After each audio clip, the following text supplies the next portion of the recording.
2012 World Series.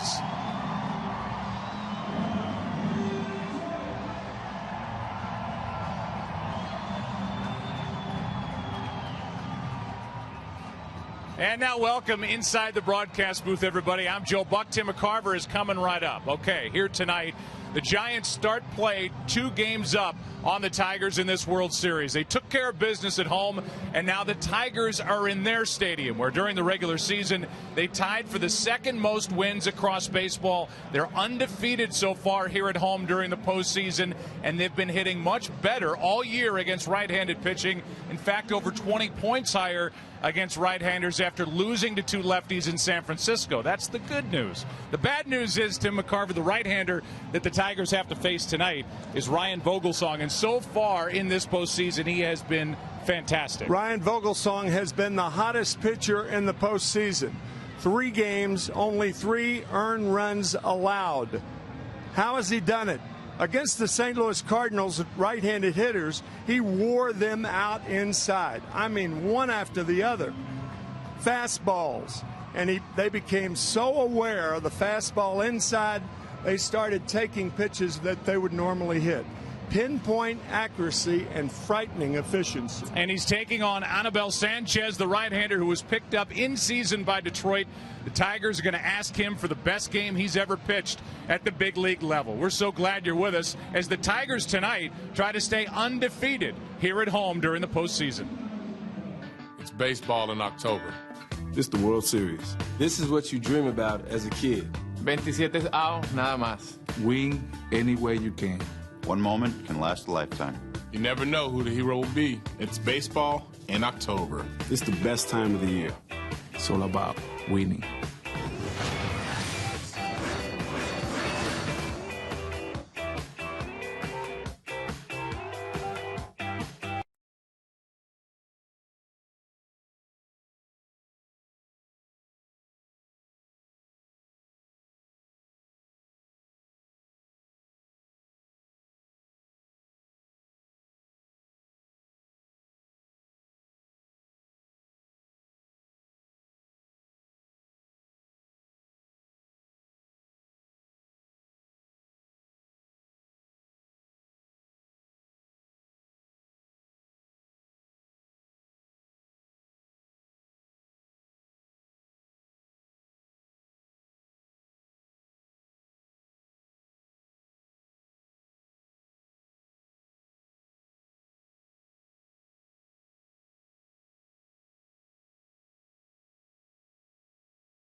"15 minutes could save you 15% or more on car insurance. How about the weather tonight? A little different than we experienced in San Francisco. 47. It's a bit windy. It's cloudy. We saw some sprinkles during the pregame, but right now not raining. And we wait for the Tigers to take the field. And why not give you the San Francisco starting lineup, brought to you by Taco Bell. Sometimes you've got to live Moss. Angel Pagan leads off in center. Marco Scutaro bats second. Pablo Sandoval hits third. Buster Posey cleans up. Hunter Pence in right. Brandon Belt at first. Gregor Blanco in left. The DH is Hector Sanchez. He's our backup catcher as well, and that's a bit of a gamble for Bruce Bochy that he talked about before the game. And Brandon Crawford pitching, or rather playing short and batting ninth. And here's the guy pitching, Tim, Anibal Sanchez, and it has been an interesting year for him, not just the trade, but then turning things around when he came here to Detroit. He is a free agent after this year, and a good performance tonight would be very important to him. Sneaky fast. He's faster when you step into the box than he appears when you look at him from the side. His change is better than it's ever been. Two good change-ups from Sanchez, and obviously the biggest game of his life. The opening pitch will be brought to you by Budweiser. Great times are waiting. Grab some buds. And when you watch Anibal Sanchez, he turns his back almost to the hitter, hides the baseball well. And then, as you said, he can be sneaky. And this guy who won 4 games as a Tiger, had an ERA of 3.74 in 12 starts, is trying to get the Tigers on the board in this series.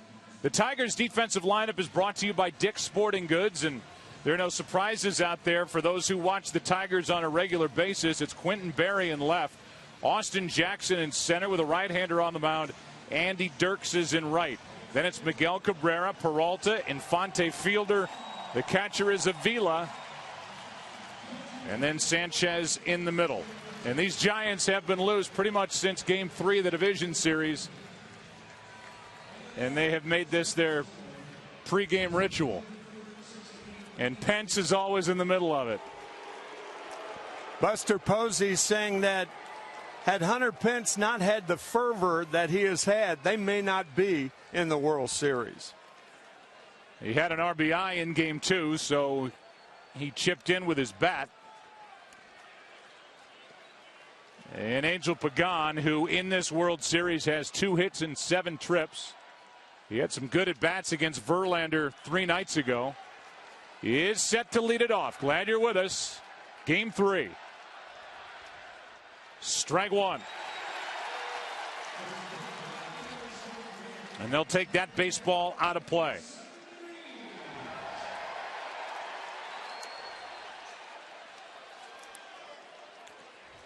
Giants so far this postseason, 4-2 on the road.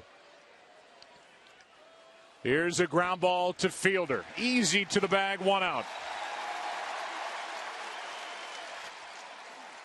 Umpires have really had a good series already. And behind the plate, Field and Culbreth, joined by Brian Onorta at first, Brian Gorman at second, Joe West, the veteran at third, Jerry Davis in left. He's the crew chief.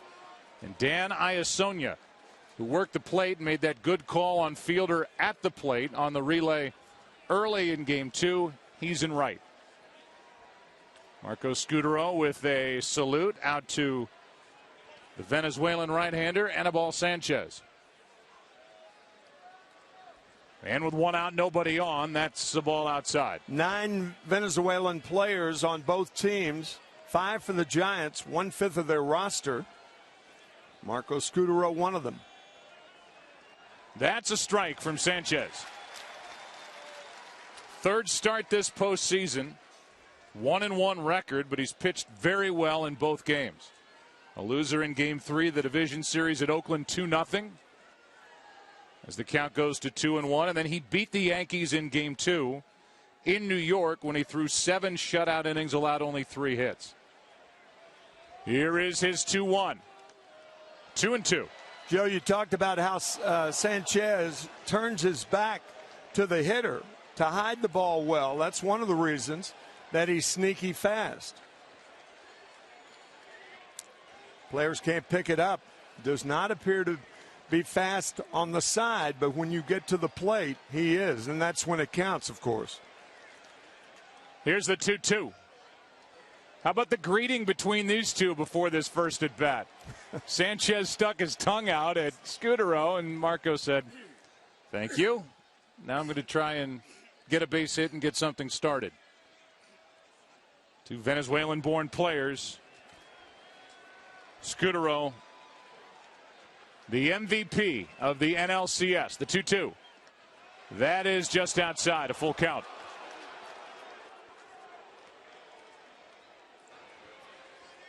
Sandoval will be next.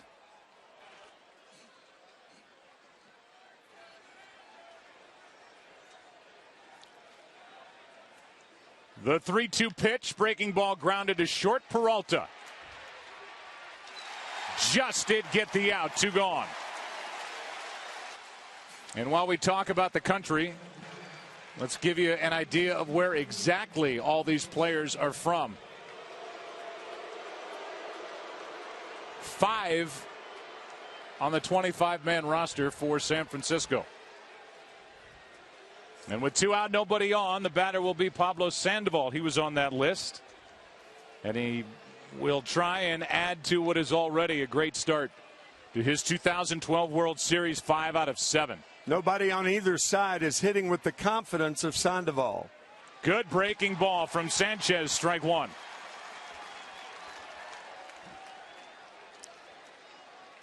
Everything's working in the early going for Sanchez. Here's the 0-1. Leans back from a 94-mile-per-hour pitch. Pretty good tail to it, too. Nice movement. 1 ball, 1 strike. Overall this postseason, Sandoval hitting .368. And he's trying to dump one into center field. That is in for a base hit. So Sandoval is now 6 of 8 in this World Series. Pretty good theory about hitting. Drive them back and drop it in front of them. 3 home runs in game 1.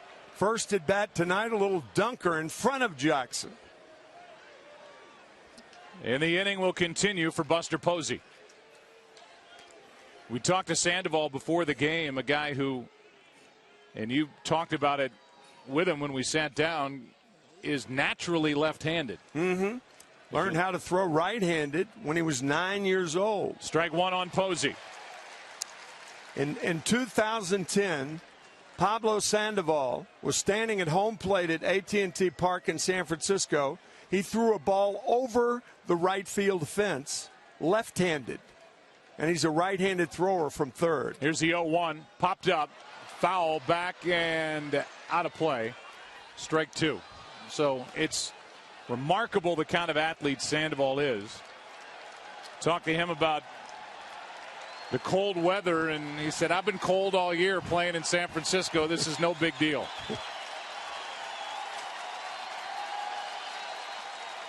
Still got 3/4 sleeves on as he takes his lead at first. The count 0-2 on Buster Posey. Posey goes to right with 2 strikes. Fastball misses upstairs. That's a way to combat that. A guy who is very adept at going the other way. Pitch him inside with 2 strikes. That's the best time to throw inside. He has hit in all 7 World Series games. He's experienced. And he strikes out to end the top of the first. Tigers coming up, bottom of the first inning, hoping they're 2 big bats, and they are big bats. Cabrera and Fielder can get hot. No score.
by Taco Bell's Steal a Base, Steal a Taco.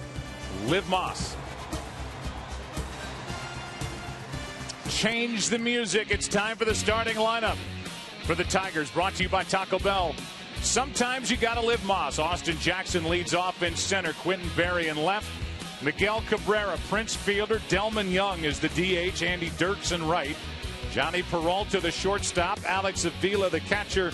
And Omar Infante is at second base, batting in the number 9 spot against this right-hander. And the numbers are stunning this postseason for this guy who has been all over the place in his pitching career. Started in San Francisco, back with San Francisco. Forget the radar gun. Look at the movement in and out with the fastball.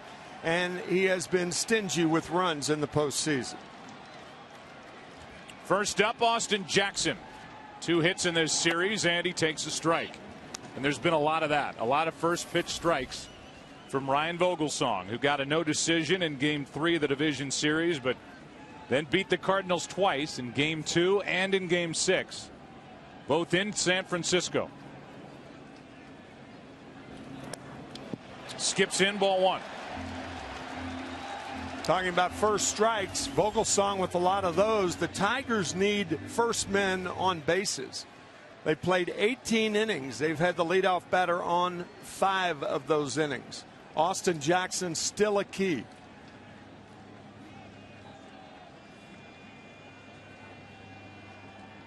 Here is a 1-1 from Vogelsong. Good pitch in on the hands, and that's exactly the type pitch and the result you showed in the open. Boy, just absolute perfection on that pitch. All during the postseason. Little tailing fastball. It's not thrown that hard, but his control is impeccable. So the 35-year-old right-hander has Jackson set up at 1-2.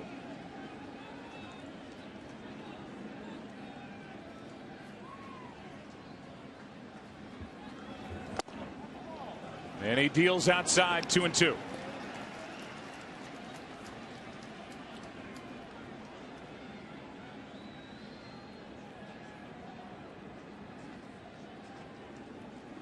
Bruce Bochy, Dave Righetti. They're not surprised. They're pleased, not surprised, that Vogelsong has been able to do this in the postseason. He deals inside, and that play is made by Scudero. Jackson just fought it off and grounds out. The Giants defensive lineup brought to you by Dick's Sporting Goods. It's Blanco in left, Pagan in center, Hunter Pence in right, Sandoval, Crawford, Scudero, Belt, Posey, and Vogelsong. The only addition now in the AL Park is the DH, and that's Hector Sanchez. He bats 8th. Every season starts at Dick's. And with 1 out, nobody on, here is Quentin Berry, who got called up in late May. Really made a big difference when they added him to the major league roster with his 5th organization over the last 2 years, and he takes the ball. He can run, and when he gets on, he steals. 21 of 21 during the regular season, 2 for 2 this postseason.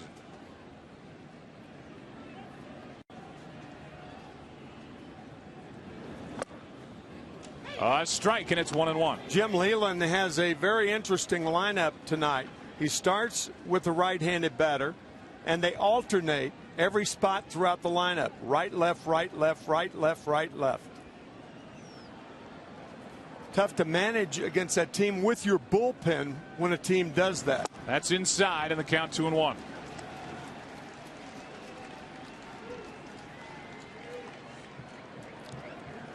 That started in 2006. A 12-3 record here for the Tigers. These fans have seen good baseball. And a 2-1 pitch. Shows bunt, bunts it foul. Trying to check on Sandoval over at third, and the count 2-2. On deck is Cabrera.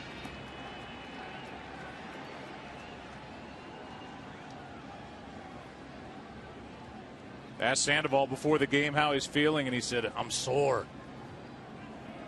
He said, what about taking the day and just DHing? No, he wants to be out there defensively. And Berry just stays alive. And Sandoval's played a really good third base. He's got a good arm. And he carried this team through game 1. He's been so good hitting behind Scutaro out of that number 3 spot. And he is good at that, blowing bubbles over at third base. He can work over a piece of gum. Yes, 2 balls, 2 strikes. 1 out, nobody on. Vogelsong. Berry laid off, full count. How strange is that? A 3-2 count from Vogelsong. You haven't seen too many this postseason.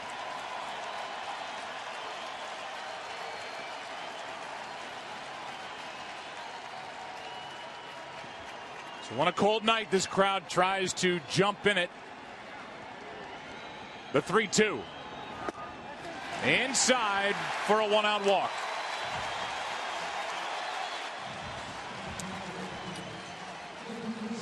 No doubt the Tigers need to get their big bats going. They're the numbers during the regular season. A Triple Crown winner on the left.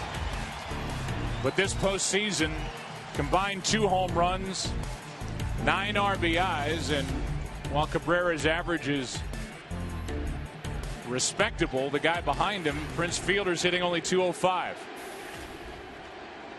And the MVP chant for Cabrera as he digs his way in. The dynamic duo 1 for 7 with runners on base in the 2 games thus far played. Strike 1. Berry the runner at first. As we said, 23 of 23. Regular and postseason trying to steal a base. Posey with the great arm behind the plate. I think if you're Berry, you want to wait for the left-hander to get up there. It's a lot tougher for catchers to throw with left-handed hitters at the plate. They don't see as well.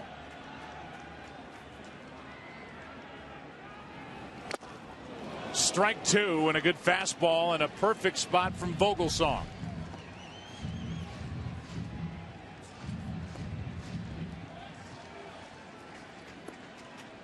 Great life to that fastball all October.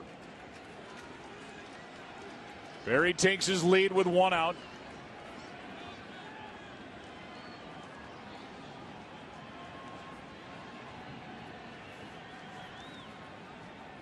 The 0-2. Posey tried to frame it. It's outside, ball 1. So he's thrown Cabrera a curveball, fastball, and this changeup just missed outside.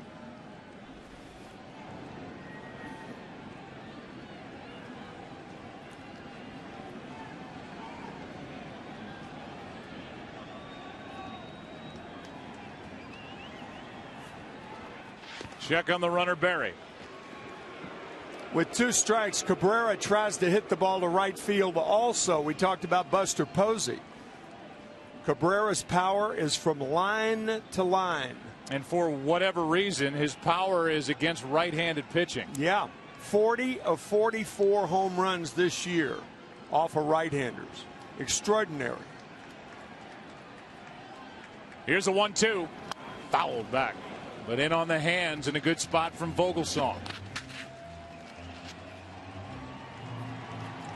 That includes the postseason. So add 1 against the lefty. He got Sabathia in game 4 of the ALCS.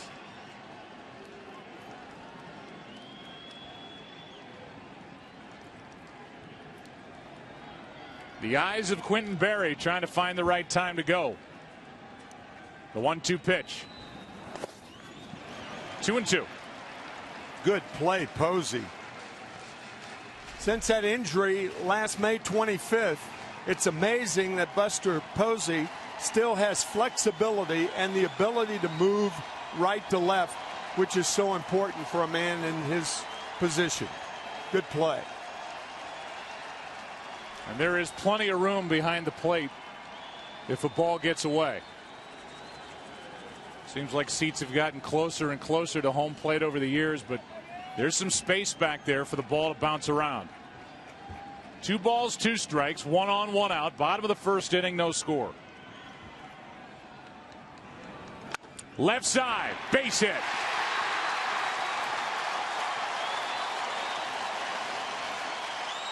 And it's 2 on with 1 out here in the first inning for the Tigers. Triple Crown winner, when you get ahead of him, it's not like getting ahead of most batters. Curveball for a strike. Fastball swings through. Now it's 0-2. You think you got him? 1 ball, 2 strikes. Good play by Posey. Base hit to left.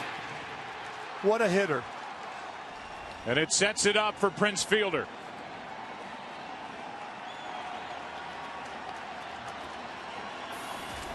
Prince is a career 198 hitter during the postseason. But he does have 5 career postseason home runs. 1 for 6 in this series. He takes ball 1.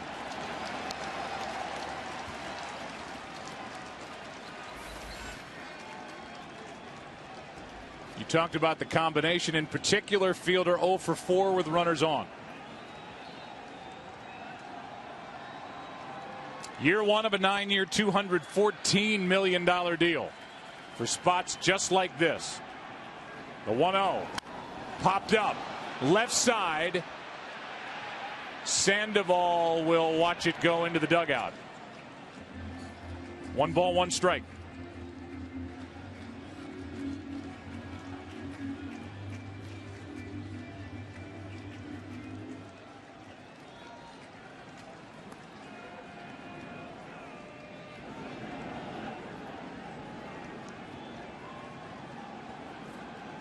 Prince trying to cash in on this first inning chance.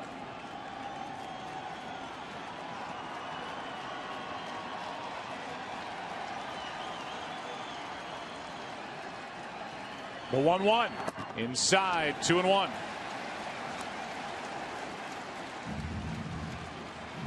Rough inning for Vogelsong, even though the Tigers have not scored a run. He walks Quentin Berry, and after 0-2 to Cabrera, he singles to left field, and now it's a ball and 2 strikes. Make that two balls and 1 strike to Fielder. He's ahead in the count. The next might be 2. Scutaro, Crawford, and got him at first. Brilliantly turned by Scutaro, and then a great dig out of the dirt by Brandon Belt. The wide throw and the scoop by Belt. No score after 1.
Well turned, Tim, out at second base. Brandon Crawford, flat-footed, throws it and makes Cabrera get down by getting down. And I'll tell you, Brandon Belt really sold this play. His foot may have been off the bag.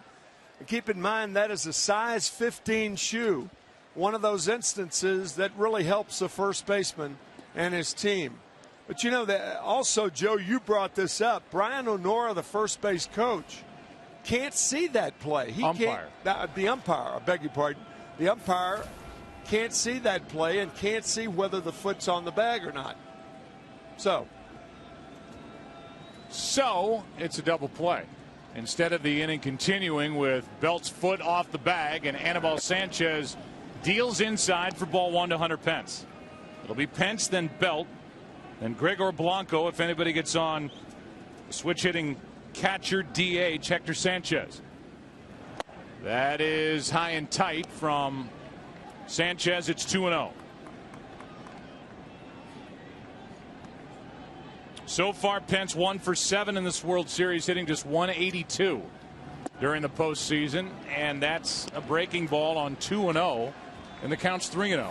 None of the three pitches resembles any of the pitches that Sanchez threw in the first inning. And 4 in a row out of the strike zone to put the leadoff man on for the Giants here in the second.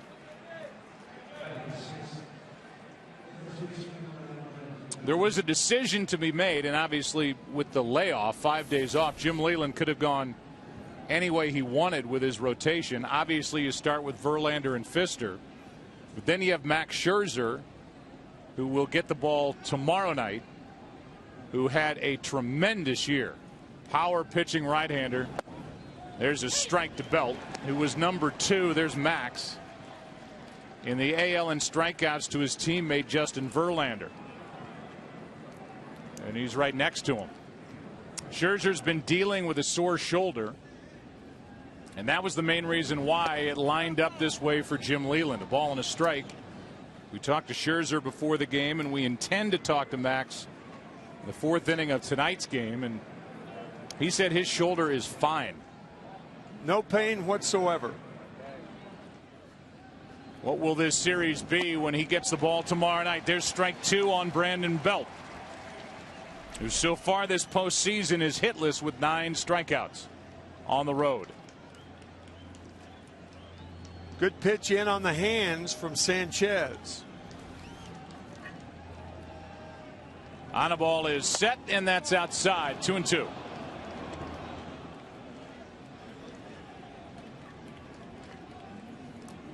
There are the numbers on the road in the 5 games. This is number 6.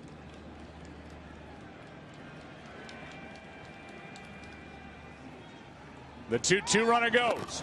Strike 3. Throw down. Not in time. A stolen base for Pence. His first of this World Series, second of the postseason, as Belt struck out at the plate. That is a tough pitch to handle for Alex Avila. He had to wait back to get the strike call, and that momentary lapse right there allowed him to come out of there, but his throw to second base was late. What pitch it is that a catcher has to handle often determines whether a runner is out or safe at second base. Now it's Gregor Blanco, the number 7 hitter, with a runner at second, 1 out. And a good fastball from Sanchez, strike 1. Blanco has not hit well on the road. They're the overall numbers this postseason. 4 RBIs, but since July 19th, he's hitting 163. Away from AT&T Park. Here's the 0-1. Down and in, a ball and a strike. Blanco now. The DH Sanchez on deck.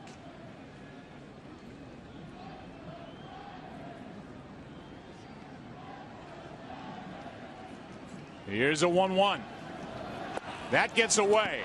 Could be a pass ball on Avila. And that sends Pence over to third with 1 out. Fastball up and away. It'll probably be a pass ball, but you can see it's understandable. Alex Avila setting up inside. the pitch was up and away. If they gave a wild pitch on that, I think you can understand that. Yeah, I think that could go either way, and they've officially scored it a wild pitch. And now the infield has to come in with a 2-ball, 1-strike count on Blanco. Gregor trying to give the Giants a second-inning lead here in game number 3. And the count 3-1.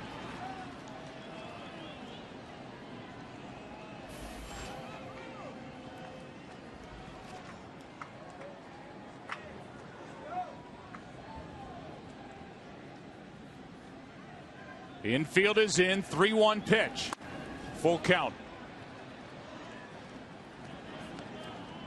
It has been so important for each side to score first so far this postseason. And when they've done it, the Giants are 8-1. The Tigers are 5-1. Those are revealing numbers right there. The opportunity here for San Francisco. Runner at third, 1 out. 3-2. Just got a piece.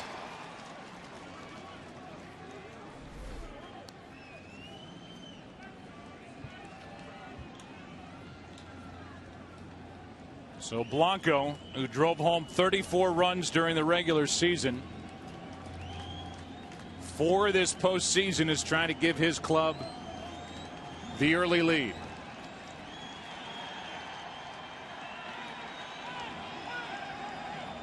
And time called as Blanco backs out of there. I think Miguel Cabrera is talking to home plate umpire Fielding Culbras, saying that was a little late, was it not? And suggested maybe to Sanchez, instead of winding up, go from the stretch. Here is a 3-2. And a fly ball deep into right center field. Giants will lead as this ball hits the base of the wall, and Blanco is all the way around second and standing at third with an RBI triple as the Giants strike first in game 3.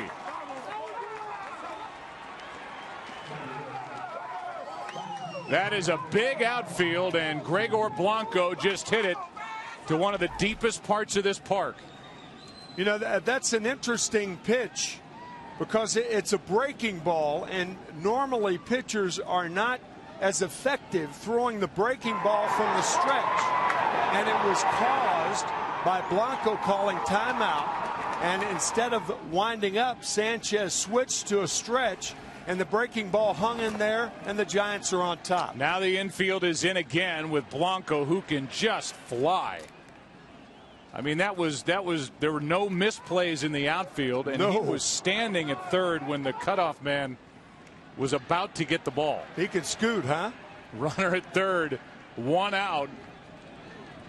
And it would take perfection even on a ground ball to one of these drawn-in infielders to get him at the plate. It's Sanchez up. He checked his swing, and the count 1-1.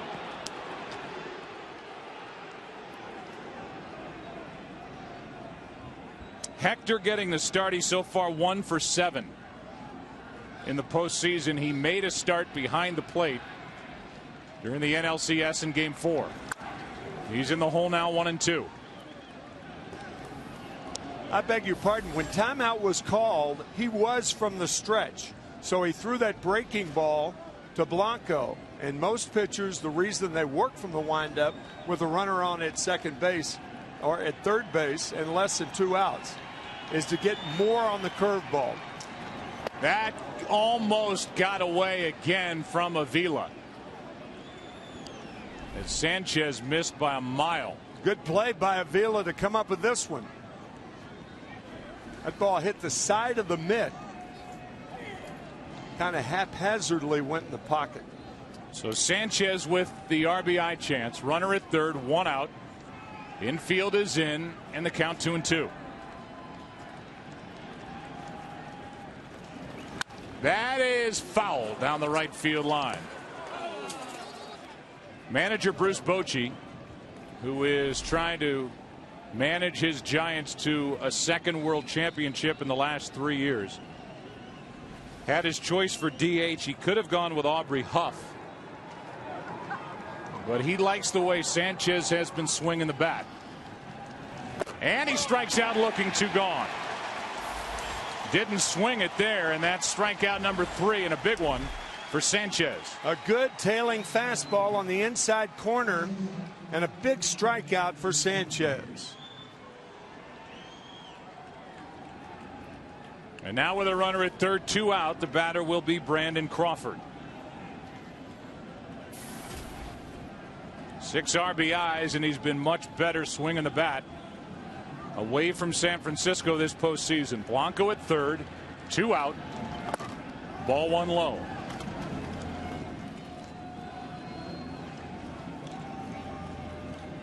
So far, just a 175 average this postseason for Crawford. The .313 on the road. That is out of play. 1 ball, 1 strike.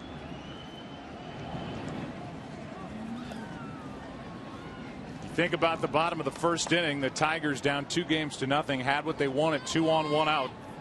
Their big bat, Prince Fielder, at the plate. The defense for the Giants has been so good all postseason, and this guy's been a part of it. He helped turn the double play to end the inning and the threat. Here comes a 1-1 pitch. Into center field. That ball is down for a base hit and gets behind Jackson. In to score is Blanco, digging for third, and now stopping is Crawford with an RBI. It's 2-0. And a big 2-out RBI hit by Brandon Crawford. Blanco scores to double the lead. We'll see how that's going to be scored. Single and an error, or a double. Jackson coming in. By the time he gets to the ball, he's too close to it to block it. It scoots by him. And I believe it's a single error, right? That's right. RBI single, E8. Austin Jackson made 1 error during the regular season. And now he's got his first of the postseason. That allowed Crawford to get into scoring position with 2 out, and the batter is Pagan. Sanchez misses outside ball 1, and you said it, 3 pitches into this inning. Anibal Sanchez looks like a different pitcher than he did in the first. Everything was smooth. The delivery was smooth. His first 4 pitches of this inning, a 4-pitch walk to Hunter Pence, and usually that spells trouble for anybody. A wild pitch in the inning. A base hit by the number 9 hitter and an RBI. A big one for the Giants as Pagan takes a strike. And it's 1-1. Angel grounded out to first, his first time up. 2 for 8 in this World Series and still looking for his first RBI.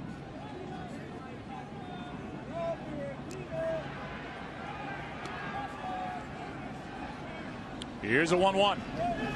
Not close. 2-1. When Sanchez has missed in this inning, he has missed.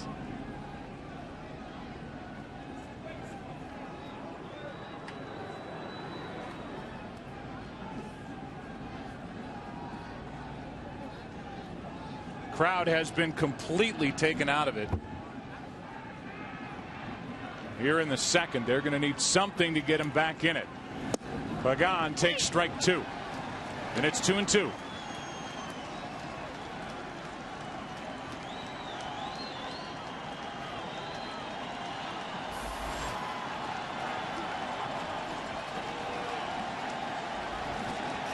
So pitch number 30 of this second inning. On its way from Sanchez. A check swing. He didn't go, and the count full as Avila blocked it.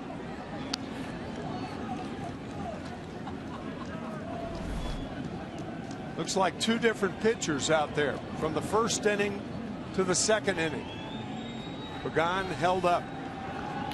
And so a runner at second, 2 out. A full count with Scutaro next.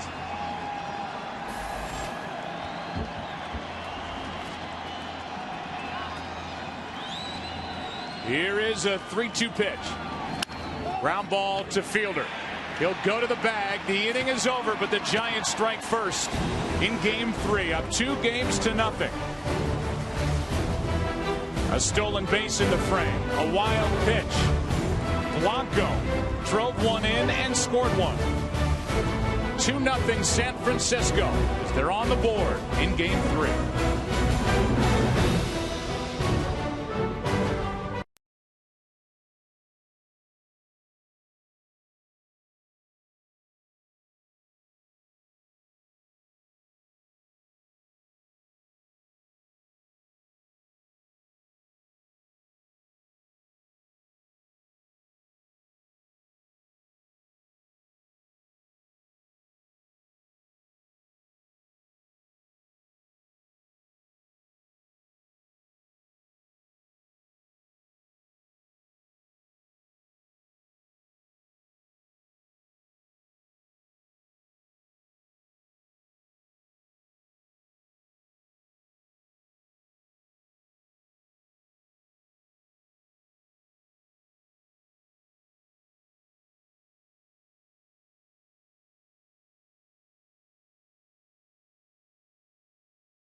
Sponsored by Budweiser. Great times are waiting. Grab some buds. Bottom of the third inning on a chilly night in Detroit. Delman Young, the DH, first up. Andy Dirks and Johnny Peralta will follow against Ryan Vogelsong. Right-hander deals a strike. Hey. So if you're the Giants, here's where you sit in Detroit. You've defeated Verlander and Pfister, the top two starters for the Tigers, with Barry Zito and Madison Bumgarner, who had lost his second turn in the rotation during the NLCS. No swing, says Brian Onora. Now you come into Detroit, and while you still have to face good pitching, is Rick Porcello's getting loose. So who knows, maybe there's something physically not right with Anibal Sanchez. Perhaps. You've got Vogelsong, if you're the Giants, and Matt Cain going tomorrow night. Young hits it in the air to center. On this cold night, it won't carry to the track. Out number one.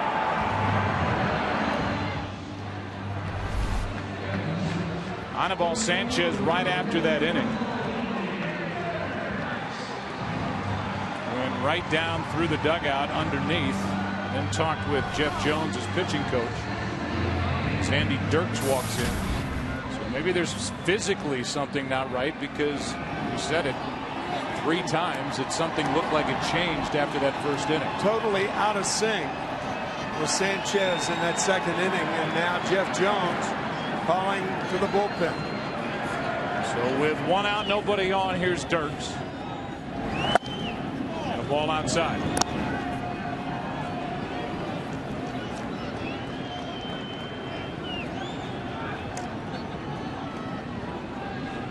This was a better Tigers team record-wise during the season when Dirks was in the lineup, as he fouls it for strike 1. When Andy was in there as a starter, this Tigers team was 53-35 without him. They were under 500. That was before the majority of it. Avisail Garcia was added at the end of August. They've split time out in right depending on if the left-hander or right-hander starting for the opposition during this postseason. That's strike two. And Vogelsong proves there he can come in on the hands of a lefty like he has so many right-handers this postseason.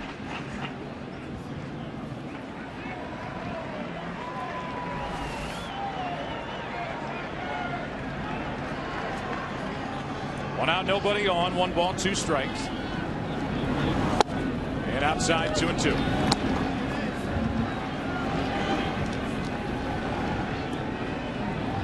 Dirks averaged .322. He didn't have enough at bats to qualify for the batting race.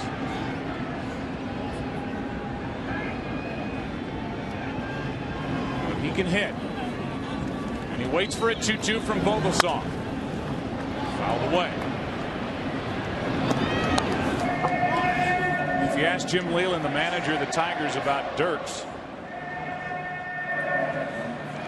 give a description, he just makes it about as simple as he can. He's just a baseball player. And short to the ball, which means everybody triggers their swing, which means that Dirks doesn't take his hands back as far as most hitters. He takes outside, trying to put together a good at bat here. His first start of this World Series, and the count's full. That's why Dirks is such a good 2-strike hitter. Short to the ball. Vogelsong on 3-2. They're fouled by Andy Dirks. On deck is Johnny Peralta, who's homered in this series. He hit a home run in game 1. He's got 3 this postseason.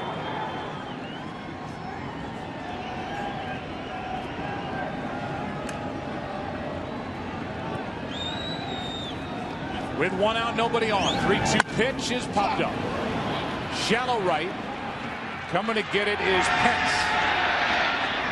2 out. So Vogelsong is through the first 2 hitters after his team got him a lead. And for more on Ryan, let's go down to Ken Rosenthal.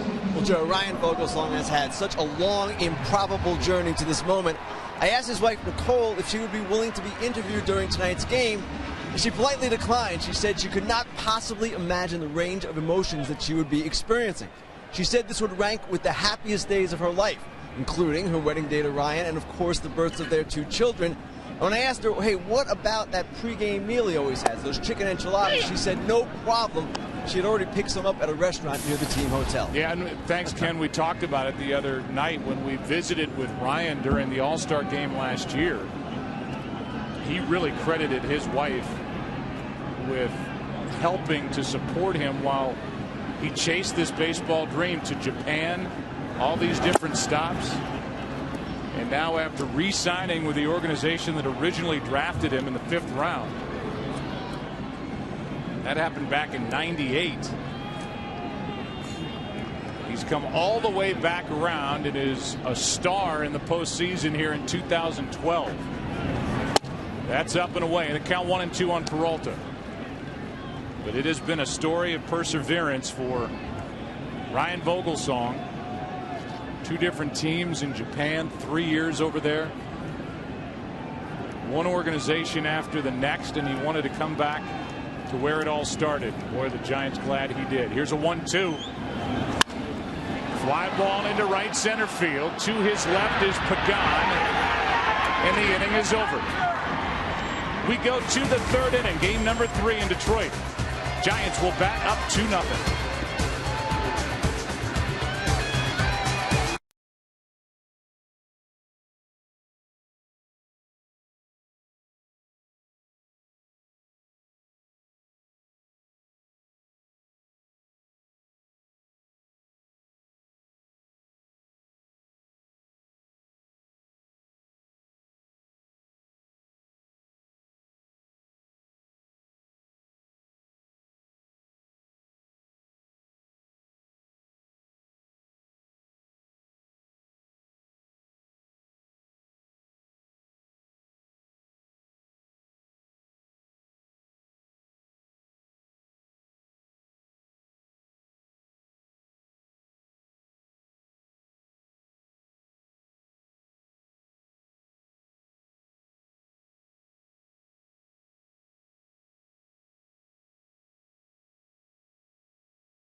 Sponsored by the completely redesigned 2013 Chevrolet Malibu.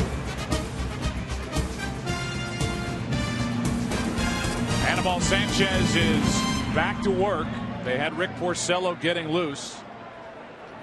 Evidently not an injury situation, or if it is, it's not serious enough to take Sanchez out of the game. So they'll deal with a 2-3-4 hitters, Scutaro, Sandoval, and Posey.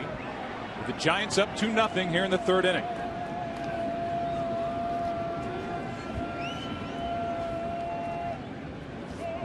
Scutaro grounded out to short his first time up.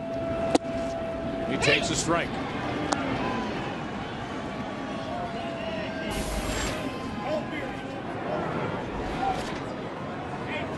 The next from Sanchez. Outside, a ball and a strike. 28-year-old right-hander is Sanchez. Traded from Miami on July 23rd. Breaking ball is a good one. In for strike 2.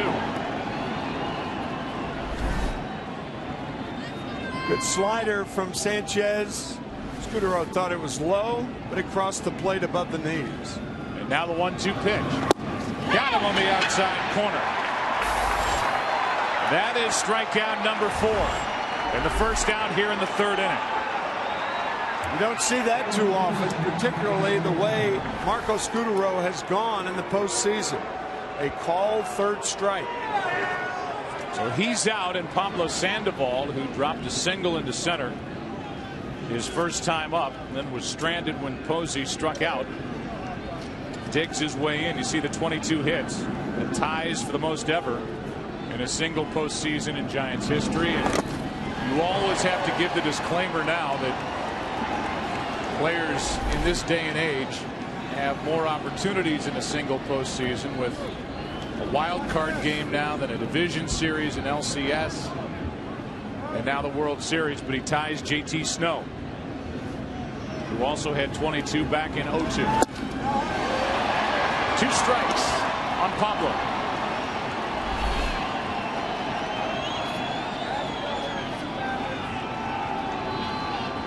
Good change of speed from Anibal Sanchez. You see how far he missed the target, however. Avila is sitting outside. That pitch was way inside. And here's another one that almost goes out of the reach of Avila. Ball 1.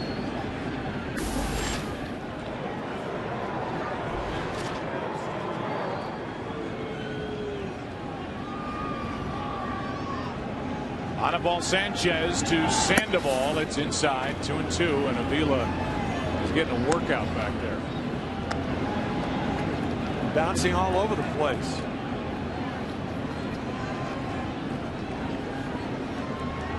Alex flashes the sign. Sanchez didn't like it. 3 times, 4 times. Now he likes it. 2-2 pitch. We should remind you that in game 2, with this stolen base, it was by Angel Pagan. It means everyone in America gets 1 free Doritos Locos Taco at Taco Bell on Tuesday, October 30th between 2 and 6 p.m. as Sandoval fouls it back. Chris Myers is with us. We're going to hear from Chris in just a second regarding that. And then Chris will go to work tomorrow in the afternoon when the Detroit Lions host the Seattle Seahawks. The NFL on Fox. Here's a 2-2. That is to Fielder, and the easy play for out number 2. And here is the very busy Chris Myers. Well, Joe, you talked about the stolen base from Angel Pagan and how everyone gets a free taco. I'm with Brian Nickel, who is the, we'll call him the head nacho. Can I call you the big burrito? Actually, I'd like to go with top taco. Top taco. All right, I'll do the jokes you help with the promotion. We're trying to make this seem like it's not a commercial, but we thank you because, again, if you can tell all the millions watching where and when they can get the free taco. So you can get the new Doritos Locos Taco on Tuesday, October 30th from 2 to 6 p.m. So how many do you think you'll actually give away? Well, you know, we've sold about 250 million so far, so we'll probably do a couple million. Now, are you a hot or mild sauce guy? Kind of like these teams, one's hot, one's mild. I actually go fire. Okay. Fire. The hottest. And I did want to ask you about, since you're giving away millions, to get something for nothing is great. This, I hope, isn't coming out of your pocket personally.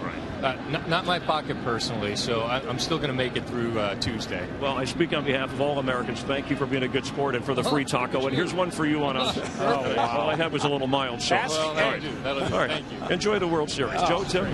Chris, ask him about his high school years. Why'd you leave that out? Here's a pitch up and in, 3-0 the count. 2 out, nobody on. Posey struck out his first time. And with a count 3-0, Anibal Sanchez. Posey swinging on 3-0. He pops it up.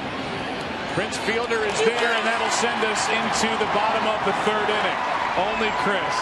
He is the beauty. 2-0 Giants. Tigers coming up, trying to get hot.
For the Tigers, bottom of the 3rd inning, Avila, then Infante, then back to the top, Austin Jackson. 2-0 Giants behind Ryan Vogelsong. This Tiger team needs something to happen quickly. Vogelsong trying to settle in at a 1-2-3 second and drills the outside corner with strike 1. Just thinking about what Jim Leyland told us the other day, he has been preaching and preaching and preaching to Alex Avila. Swing the bat early in the count. Don't go up there and have the count be 0-2 and 1-2. Swing early. He took a strike and now takes one just outside, 1-1.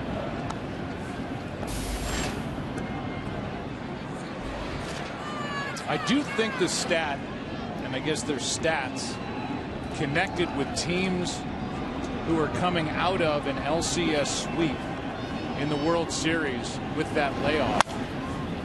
It's worth getting into. And Jim Leyland, who, as we said, doesn't want to make excuses, did feel like starting with Game 1, a team that didn't trail in the ALCS and just ran right through the Yankees. Looked like they were sluggish, off, flat after the 5 days of sitting around. And he said, yeah, we played inter-squad games, but that's nothing like playing a postseason game. That is upstairs, the count 2-2. The Tigers came into tonight hitting 167 in this World Series after the 5-day layoff. And Jim said he was more worried about the pitchers than he was the hitters. Here comes a 2-2 from Vogelsong. Avila leading off, strikes out. Hung on to by Posey, one away. So Alex Avila caught in between. He takes the first pitch for a strike, swings at strike 3 that's out of the strike zone. That's the way it's been lately for the young Detroit catcher. The 3 previous LCS sweeping teams, which are the 88 A's, these Tigers in 06, and the Rockies in 2007, have combined to hit 197 in the World Series and won just 2 games. Tigers got 1 win against the Cardinals. That was a 5-game series. It was a 4-game sweep by the Red Sox over the Colorado Rockies. Here is a line drive that is fouled down the left field line. 1 ball, 1 strike. And teams to sweep the LCS World Series results, and within those results, the numbers aren't good. Averaging under 2.5 runs per game. What would further validate that point is that when players play 90 games or so, 80 to 90 games before the All-Star break. Here is a base hit into center by Infante. And he's on with 1 out here in the 3rd. He hits Vogelsong well. He's now 5 for 8 lifetime against Ryan. But when players take 3 days off of the All-Star game, they come back and they're sluggish. I know for a fact you take those 3 days off after playing almost every day for your first 3.5 months, and you feel it. And it takes you a few days to get into sync. So there might indeed be something to that. Here's Austin Jackson, 0 for 1 tonight. He was jammed his first time up and grounded out to second. Runner at first, 1 out, 2-0 game. And a strike hits the outside part to Jackson from Vogelsong.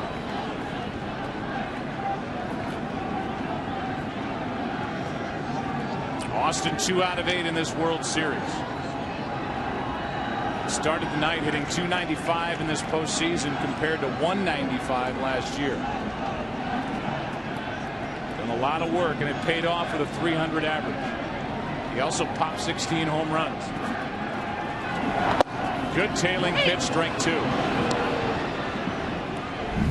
Fastball away, changeup.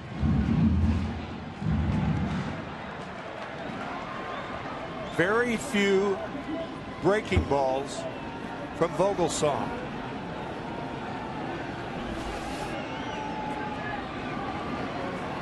Here is an 0-2 pitch.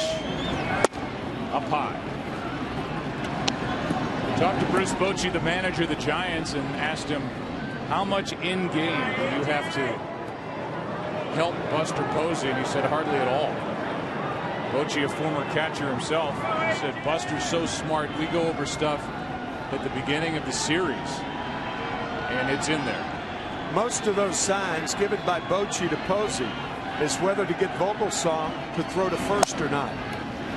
2-2 the count. Managers will do that. They won't call pitches, particularly an ex-catcher. He's not going to call a pitch for a young catcher. You don't learn that way. But he will call a throw to first base. And that's why Posey looks over occasionally. So the count 2-2, 1 on, 1 out.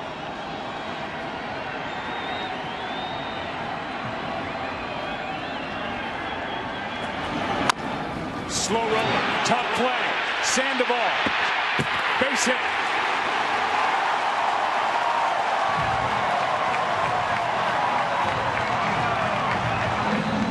You know, the Tigers are probably thinking, after the broken bat hit by Infante and an infield hit by Jackson, maybe things are turning. Maybe the brakes, maybe, are starting to go our way. It's 2 on, 1 out. The batter is Quentin Berry, with the big guy Cabrera on deck. And now the crowd is back.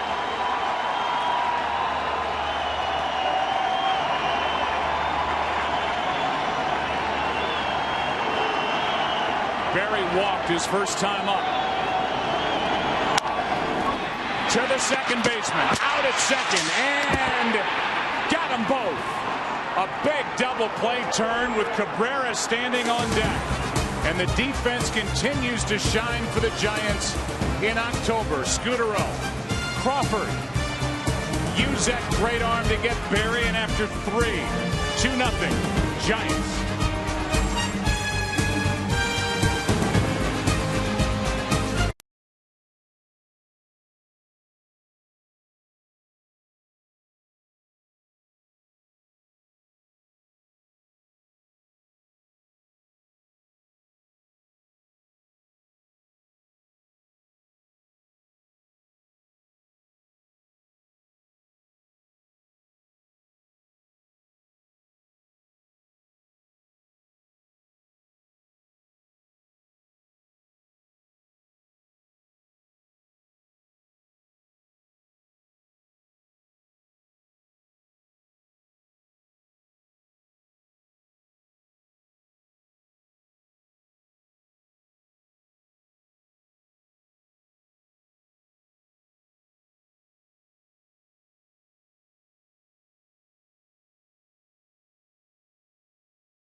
Beautiful pictures here in Detroit. Sunny afternoon. Temperature should get into the low 40s by the end of the night. And Anibal Sanchez is back to the hill as we move into the 4th inning. 2-0. Hunter Pence first up. He walked, stole a base, and scored back in the 2nd. Scored on the RBI triple by Gregor Blanco, who scored on the 2-out RBI base hit by Crawford. Here's a base hit into left, and the broken bat went sailing into the Tigers dugout. Leadoff man is on. Pence on for the 2nd time tonight. Hit it off the end of the bat. There are more bats broken hitting balls off the end than the handle, it seems like. Hunter Pence, it's almost like 2 bats a game that he breaks. That famous ball that he hit off the handle that crawled up the bat against the Cardinals to Cardinal shortstop Pete Kozma. One of the most unusual plays I've ever seen. Sanchez steps off and looks at Pence. Pence has stolen a base. Brandon Belt at the plate. Blanco will follow as the Giants try to add to a 2-0 fourth inning lead. Into center, and that's easy for Austin Jackson. Belt is 0 for 2.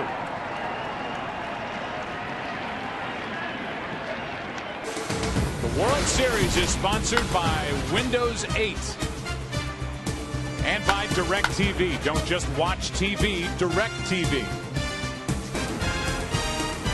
1 on, 1 out for Gregor Blanco.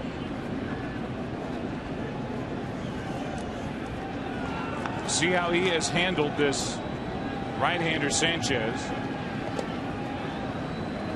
And he got him for a ball that he drilled into the right center field gap. With 1 out and 2 strikes back in the third. Austin Jackson was almost appealing to the dugout, asking should he play deep or not, because the ball Blanco hit his last time up. Before he hit that ball, Jackson was relatively shallow in center field. Now he's a few steps back. And he plays Blanco to hit it the other way just a bit. That's a strike over the outside corner. Bottom of the fourth inning, it will be the heart of the lineup for the Tigers, trailing by at least 2. Means Cabrera, Prince Fielder, and Delman Young.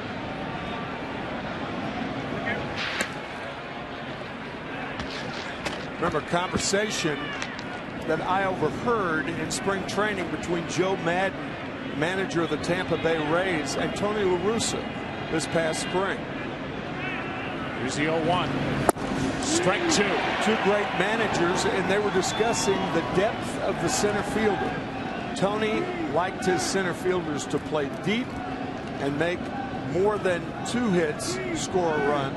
Madden said, nope, I'm all for taking chances early.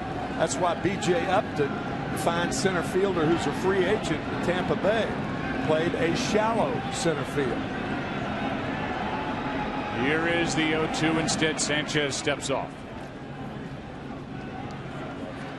Although La Russa had Jim Edmonds for a long time in St. Louis, and he'd creep in. Yeah, that's true. He didn't mind going back on balls. He did that on his own. Tony would prefer guys to play deep. Ran into Tony La Russa tonight for the game. He's here and supporting his good friend Jim Leyland. Yep. And from the Bay Area. He makes his home during the offseason. The count's 1-2 on Gregor Blanco. That's into center for Jackson as well. 2 up. And with a runner at first, Hector Sanchez, the DH, will be the hitter. Get to the game with Chevrolet, the official vehicle of Major League Baseball. Find your chance to win an all-new 2013 Malibu at WorldSeries.com/Malibu. Here is Sanchez, who struck out looking his first time up. And now has 1 hit in 8 trips this postseason. Sanchez drops 1 in for strike 1.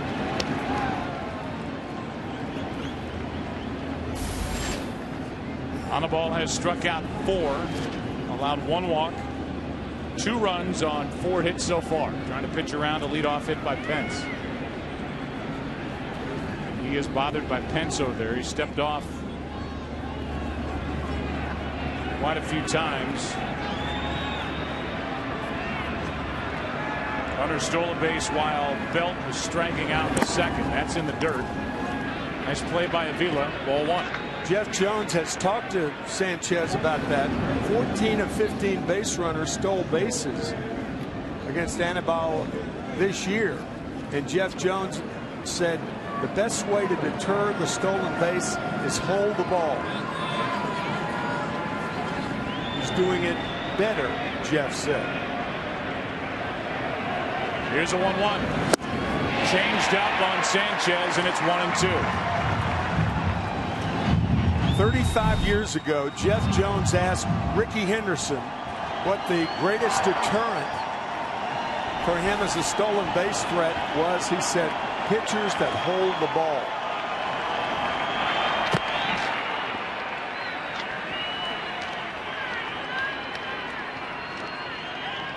Good time to run for Pence. So Sanchez threw over the count 1-2.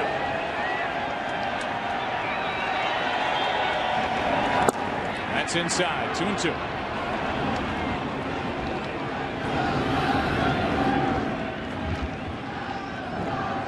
There's a stat for everything. In the World Series fact, this is the 6th time batter has faced a pitcher.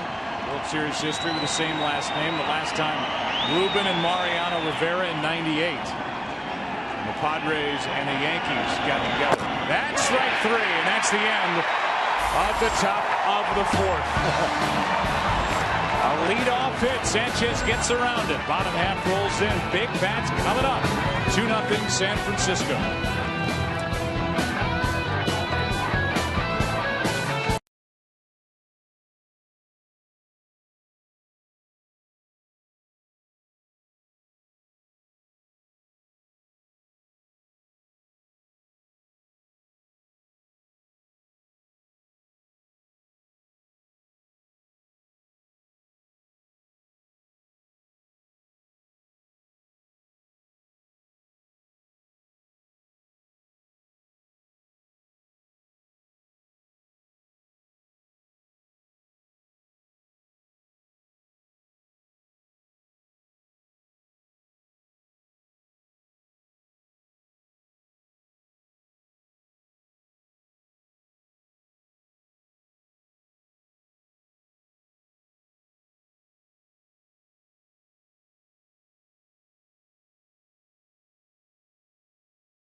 Miguel Cabrera, Buster Posey honored representing their respective leagues as winners of the 2012 Hank Aaron Award.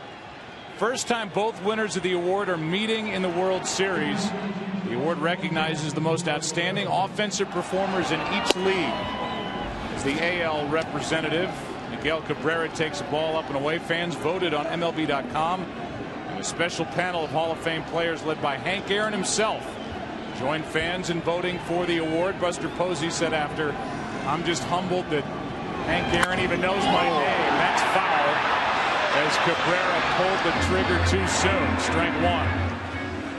We're joined by Miguel's teammate, Max Scherzer, down in the dugout.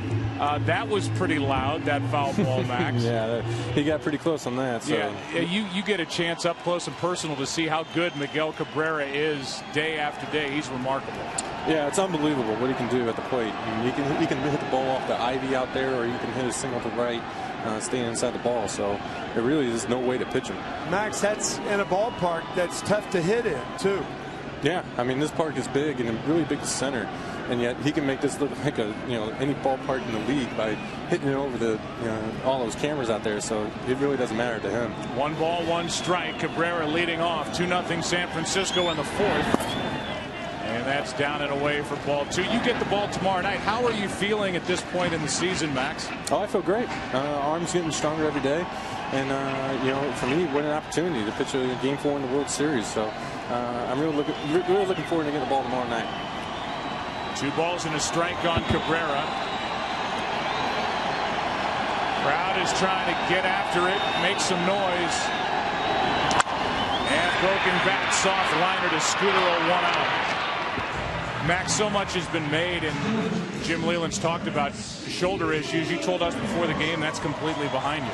Oh, 100%. It was just a deltoid strain. It wasn't any structural damage, and so the only thing that worked was rest. So I had to miss a start. It was on some anti-inflammatories, and was able to get past it. Really missed 3 starts and made 3 starts since. Last start of the season, 2 in the postseason. So even through those 3 starts, I've even gotten stronger as I've gotten forward. So for me, I should be good for 100 pitches plus tomorrow. First pitch, strike 1 to Prince Fielder. Max Scherzer is in the dugout joining us live. The end of the Tigers bench. Fielder is 0 for 1, bounced into a double play his first time up. A late swing and a miss. There's a reason you're on with us, Max, and that's because typically when Verlander gets interviewed from the dugout, you guys get runs. I mean, let's be honest here. Yeah, he does a phenomenal interview, and I think that's why we score. So I'm going to try to give you guys the same. All right, and hopefully we can even get more. Good. Well, we'll go through your scouting report and how you're going to try and get the Giant hitters out tomorrow. Yeah, I'll just tell you the opposite, and then hopefully that works. 0-2, the count on Fielder. The Tigers had 2 on with 1 out in the first inning, and Prince bounced into a 4-6-3 double play. Delman Young on deck. That is outside. What clicked for you this year, Max Scherzer, and why did you put together such a great year? For me, it was really getting my hands to work in sync with my body. That I was kind of out of sync with my hands, and it was disrupting my timing on all my pitches. And once I was able to get that sync, get my rhythm back, that's when all of a sudden I had fastball location again, and both off-speed pitches, my slider and changeup, were both effective again. Talking about your slider is getting deeper. Explain to the audience what that means, Max. When it means deeper, it means it has more vertical drop to it. Slider, you want it to move in 2 planes, and when my slider's right.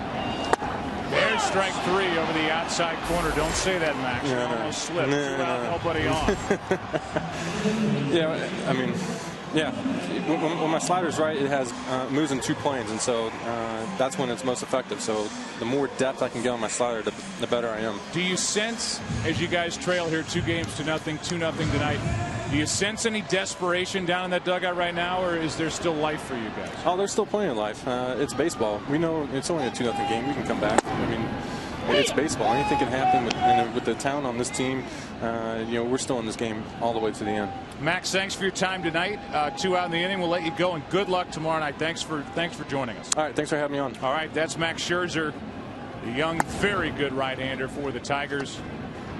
They made a deal, got him from Arizona, and they're glad that they did. He really blossomed this season.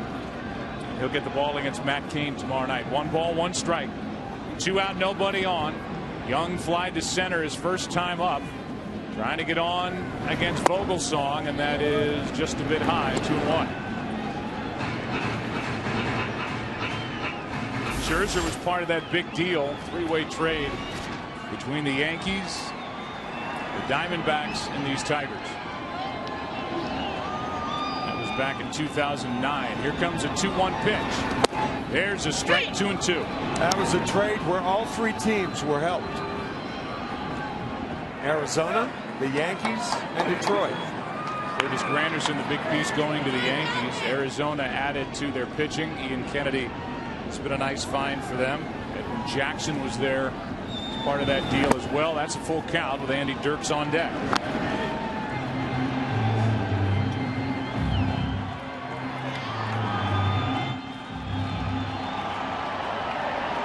2 out, nobody on. Cabrera hit a soft liner.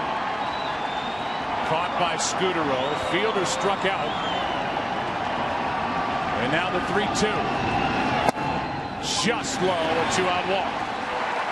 And the second walk issued by Ryan Vogelsong through 3 2/3.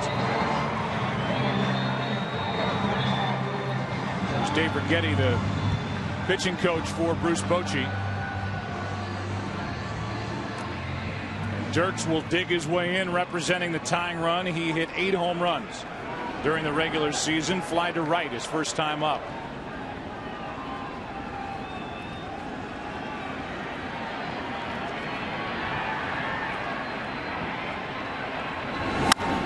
Out of play left side, strike 1.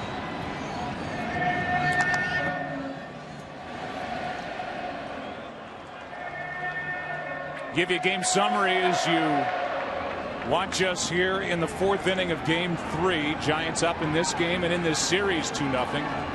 Blanco with an RBI triple. He scored a run. The Tigers have hit into a couple of double plays. And the Giants have not trailed in 48 consecutive innings. Make it 49. That started with Game 5 of the NLCS, and it continues through 4 innings of Game 3 of the World Series. 2-0 Giants. Back after this from your local Fox station.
Director Bill Webb, Jonathan Evans, our technical director. We move into the 5th inning.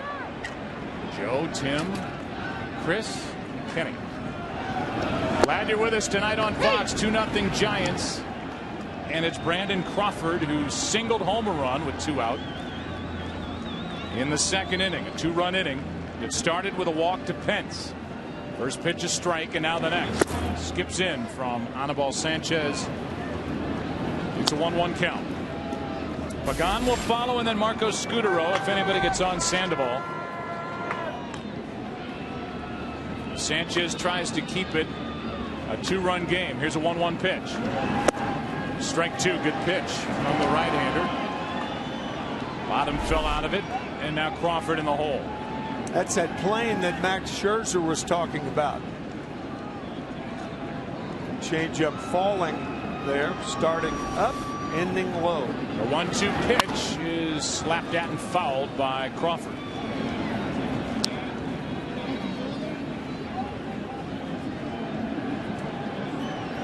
Giants have won 5 straight this postseason.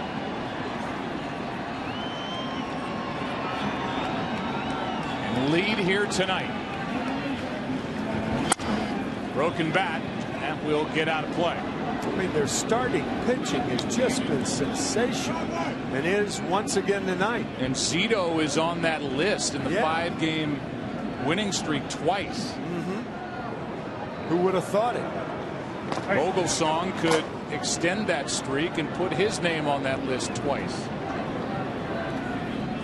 Matt Cain is in there for the job he did in Game 7, and then Madison Bumgarner in Game 2 of the World Series. Cain Game 7 of the NLCS. Bumgarner 7 shutout innings, only 2 hits.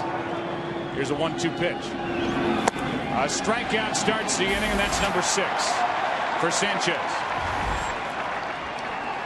Our Nikon replays of the game so far, the big double plays hit into by the Tigers.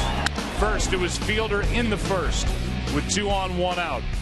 Beautifully turned by Crawford in the middle, and then the same off the bat of Quentin Berry, and Brandon Crawford with that great arm got the speedy Berry coming down the line, and that left Cabrera in the on-deck circle.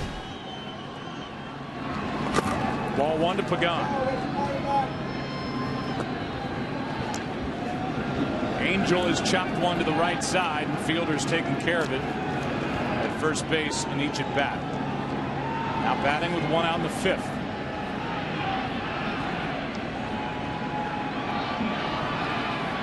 1-0. There's a strike. 1 ball, 1 strike. On August 3rd, Angel Pagan moved from the 5th in the order to 1st, and the Giants took off offensively.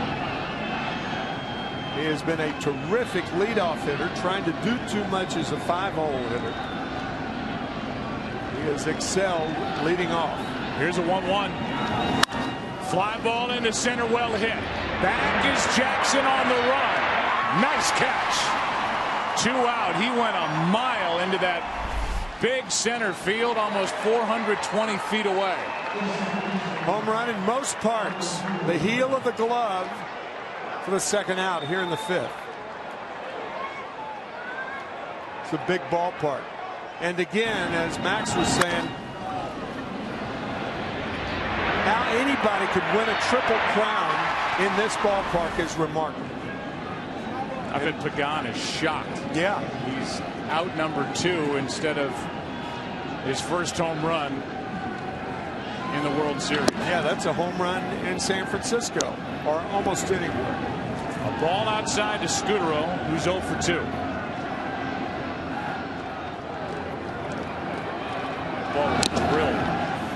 And now that foul tip gets some of the home plate umpire Field and Colbert. Count 1-1.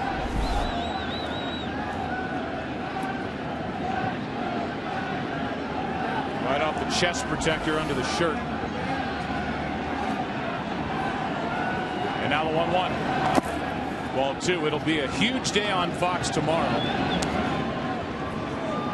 Great doubleheader NFL action. And then we'll be back tomorrow night. And that guy, Matt Cain, gets the ball for the Giants against our interview in the 4th inning, Max Scherzer. Inning is over. How about the catch by Austin Jackson in center. And Pagan, he knows how big this park is. 2-0 Giants after 4.5.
With the Fox NFL Sunday doubleheader beginning with RG3 and the Redskins taking on the Steelers, or the Panthers and Bears, Falcons and Eagles. Big game for both. Seahawks and Lions across the street. Then on America's Game of the Week, Eli Manning and the Giants head to Dallas to take on Tony Romo and the Cowboys. Coverage begins tomorrow with a Ford NFL Sunday pregame show at noon Eastern, 9 a.m. Pacific. Dallas won the season opener at the Meadowlands. Romo had 3 touchdowns to beat the Giants. Giants in the top spot in the East. Here are the numbers for Vogelsong as Peralta leads it off. 1 ball, 1 strike. Romo throwing that day like Vogelsong has thrown during the postseason. Right. 1 ball, 1 strike. Here is the next. Peralta hits it hard and caught. Sandoval with a lunging catch to his right. 1 away. Inside fastball caught by Sandoval. That ball took a dive too when it got to Sandoval. That wasn't an easy catch. And with 1 out, nobody on, the batter will be Avila. Alex struck out his first time. And in his career during the postseason, he is around a 120 hitter, trying to get something started. Takes a strike. Once again, the first 5 innings, Detroit has not had their leadoff man on. Joaquin Benoit up and throwing for Detroit. Porcello up earlier. Makes you wonder in a league with the DH if Sanchez is all right.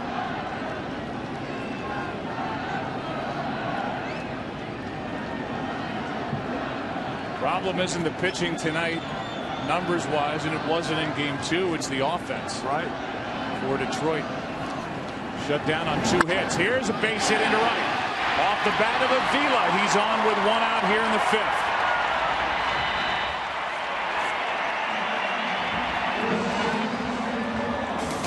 5th. The World Series is sponsored by the completely redesigned 2013 Chevrolet Malibu.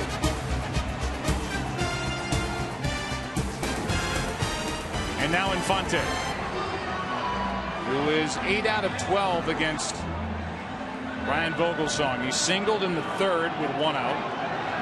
He bats with a runner at first. Infante came with Anibal Sanchez, tonight's starter for the Tigers in that July 23rd trade with the Marlins. Batting in the number 9 spot, he takes a strike to the outside corner.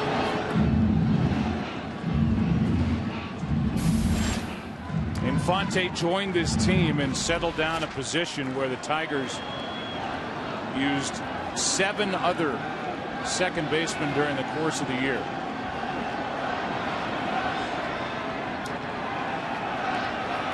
Here's the 0-1. Up and away, a ball and a strike. Tigers in Jim Leyland, very familiar with Infante. He was with the Tigers about 8 years ago.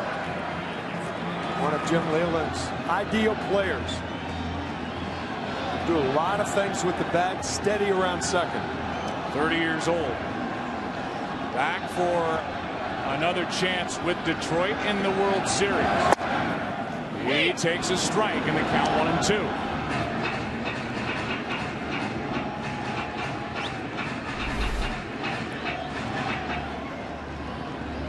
Good pitch. Outside part right at the knees.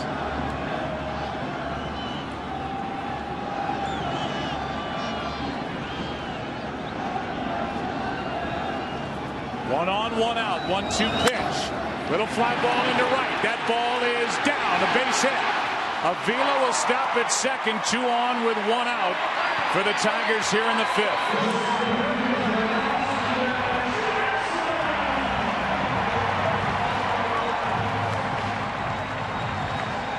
That's short to the ball right there.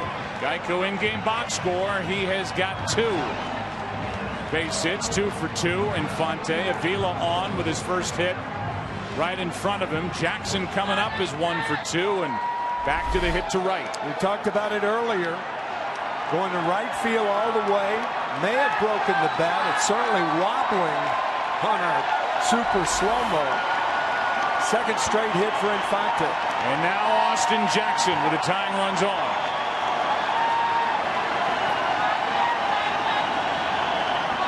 Time called by Buster Posey.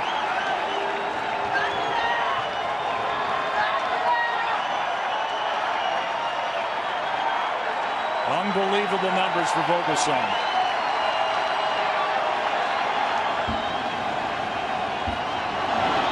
Up and in, ball 1. We saw just 4 earned runs allowed in over 40 innings for Vogelsong. You see what the Tigers have done with runners in scoring position this series. Tigers have not strung together 3 straight hits yet against the Giants. Here is a 1-0 pitch. 2-0 from Vogelsong.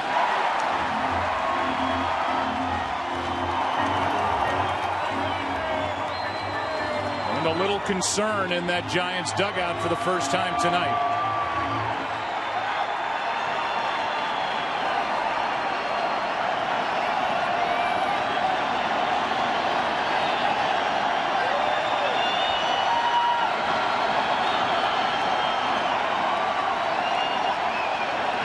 And now Posey wants to go talk.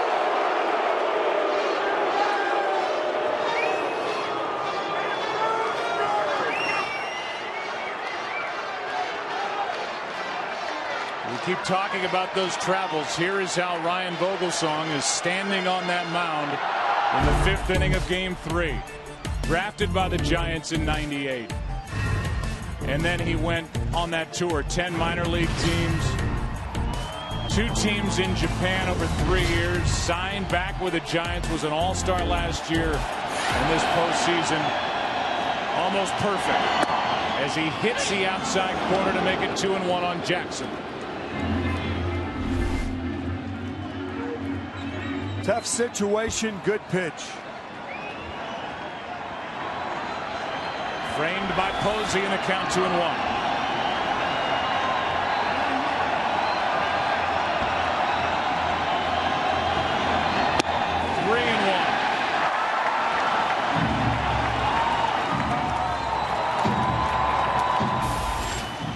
Quentin Berry on deck.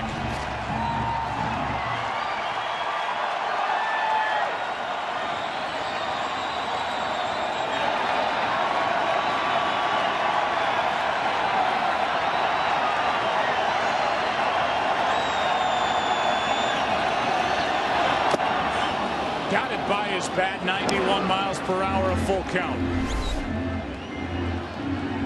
3-2, 2-1, 1 out. I don't think Jim Leland sends the runners here. Jackson swings through too many pitches.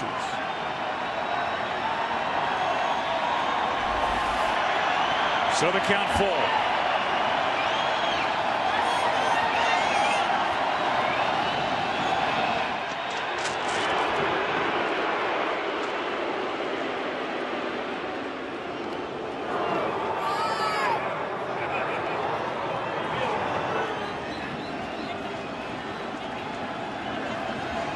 Avila, the lead runner at second. Infante at first. 1 out. All the pressure on Austin Jackson.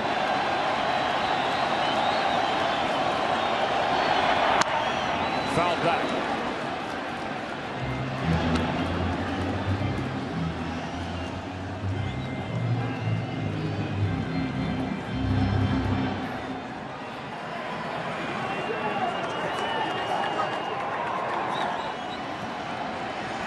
Two managers wondering where this game is headed in the 5th.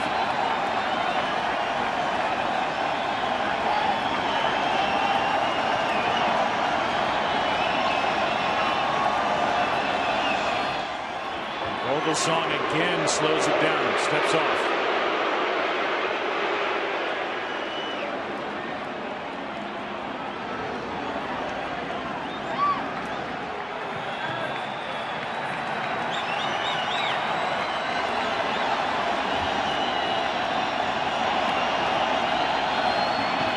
Jackson on 3-2. Takes a walk and the bases are loaded.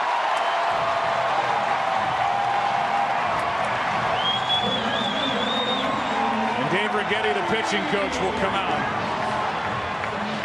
and talk to Ryan Vogelsong.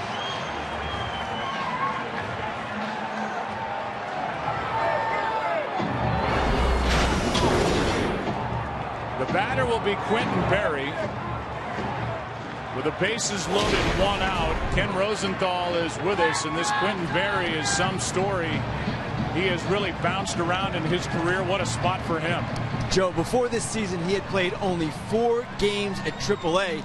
He said he was accustomed to his season ending on September 2nd, not in late October. And frankly, he considered AAA to be his major leagues. But the Tigers needed a potential backup to Austin Jackson, and here he is. Here he is, having bounced around with 5 different organizations over the last 2 years. He's 0 for 1 in this game. He came up in late May, hit .297 through July 16th, but just .212 after that. Jim Leland wanted his speed in the lineup. He was in that key spot in front of Cabrera with his team down by 2.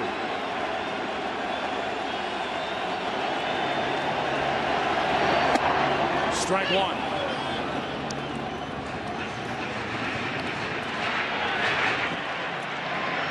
Avila, Infante, and Jackson.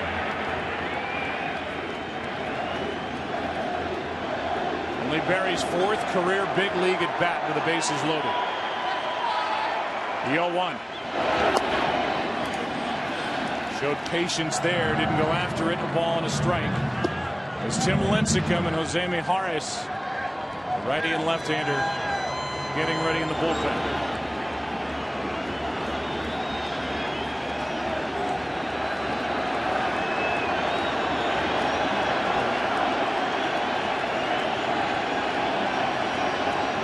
The 1-1. Posey thought it was a strike. Surprised it wasn't as he double clutched after popping up. It's 2-1. That's Stetter step forward. Posey thought it was 1-2 instead of 2 balls and a strike. A break for the Tigers.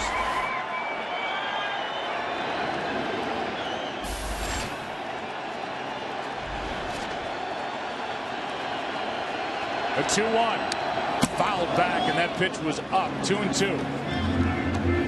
So a pitch called a strike or called a ball because it was right on the corner. Posey wanted it. And Barry helping Vogelsong out, swinging at that high fastball.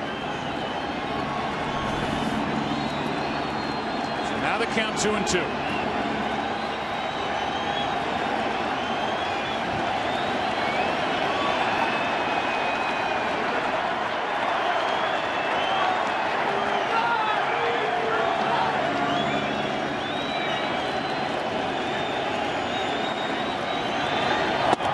Big strikeout for Vogelsong, 2 down. Chased a pitch ahead in the count, and Vogelsong took advantage. Strikeout number 3. 5 pitches. He got a strike on a 1-1 pitch. He thought it was a strike. It was a ball. And here's the key pitch of that at bat. That made it 2-2, and he strikes out. But look who's up. Miguel Cabrera, the game's most feared hitter with the bases loaded, 2 out.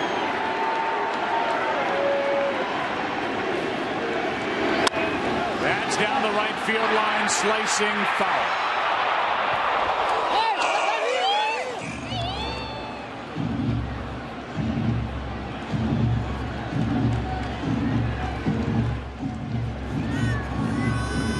Cabrera has a base hit.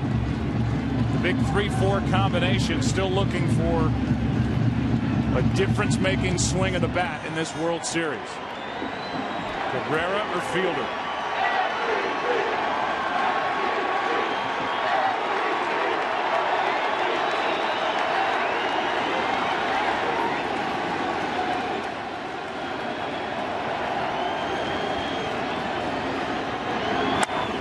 Got under it, popped him up. What a job by Vogelsong. The inning is over, and the Tigers now have stranded 6.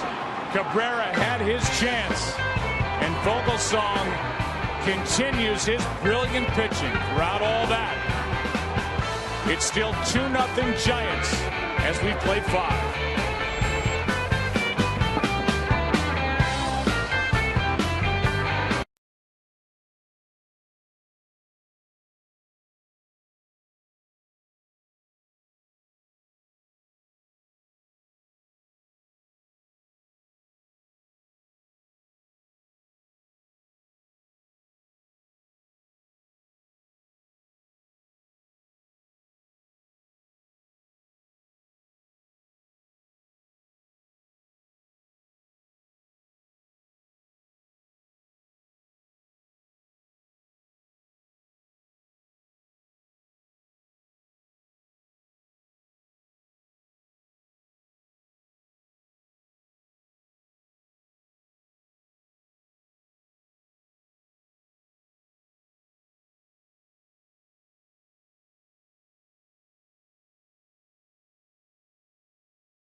The most famous power chords in rock and roll and the brilliance of the Who.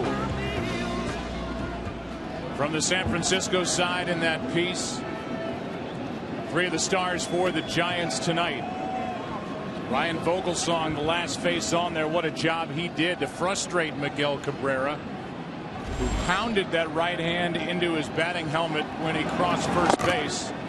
He popped up with the bases loaded to end the 5th. And now as we start the 6th inning, Sanchez back to the hill.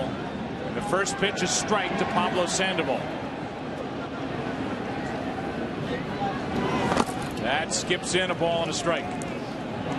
The pitch to Cabrera was a fastball up and in. And if you're going to jam a hitter, Vogelsong could not have painted that pitch in a better spot. It was a ball, very effective. Cabrera trying to end frustration and come up with a big hit. This one into the gap. Nice catch. Good jump by Austin Jackson. 1 out.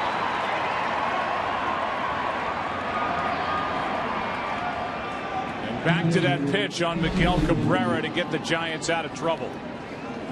In on the hands. Brings the hands in. We talked about it in the opening.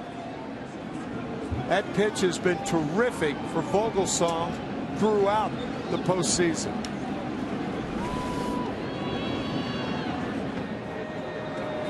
Vogelsong struck out Berry and then got Cabrera to pop it up, and now Posey does that, pops it up right side for Fielder. 2 out. The World Series is sponsored by Jennie-O. Make the switch. Look for Jennie-O turkey at a store near you. By T-Mobile. Test drive our nationwide 4G network. And by Gatorade. Gatorade knows it all begins within. Win from within. Top of the 6th inning. Here's Hunter Pence. The Tigers at the bottom of the inning will have Fielder, Young, and Dirks.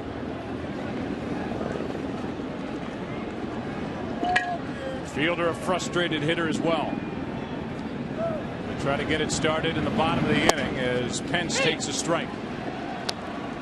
Sanchez gave up 2 runs in the 2nd. RBI by Gregor Blanco. And a 2-out RBI hit by Brandon Crawford. The only scoring of the night. And Vogelsong has thrown 92 pitches through 5. There's strike 2.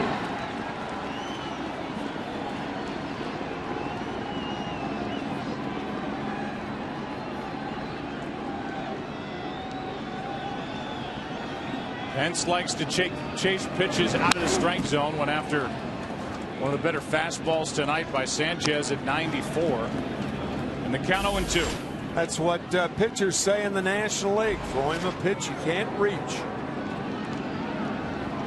The next from Anibal Sanchez in the dirt.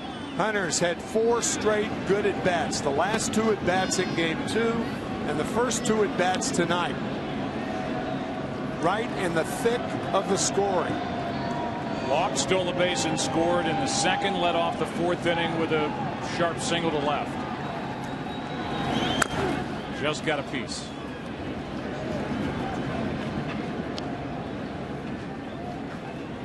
If you didn't watch the feature in our pregame, this is how he goes to and from the ballpark at home. Joe Day, the clubhouse chef, built that for him as Cabrera tries to make a play, cannot. And that'll be an infield base hit for Hunter Pence. Hunter Pence has not made an out in his last 5 at-bats. That included he scored a run, drove in the other run in that 2-0 victory for the Giants, and scored the first run of the game tonight. He's got 2 more hits. That one an infield hit, and Brandon Belt will get a chance to swing it here in the 6th inning. Fielder, Young, and Dirks for the Tigers. And it is getting desperate for Detroit. That is strike 1. This Tiger team won 50 games here at home this season. Tied for the 2nd most during the regular year. Yankees won 51. They led baseball. And the Tigers are 4-0 here at home this postseason.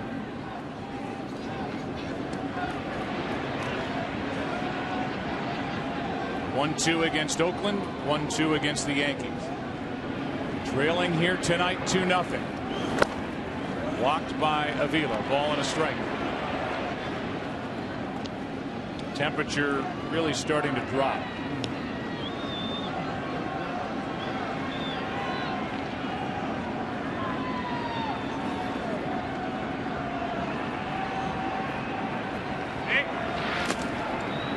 Sandoval lined out to start the inning. Good running catch by Austin Jackson in left center. Posey popped up.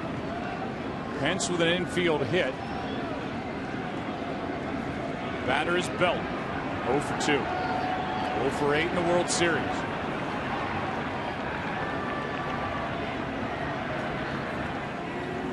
This would be a time to run if Hunter Pence can find the right time to do it. He did back in the second with Belt at the plate and stole second base.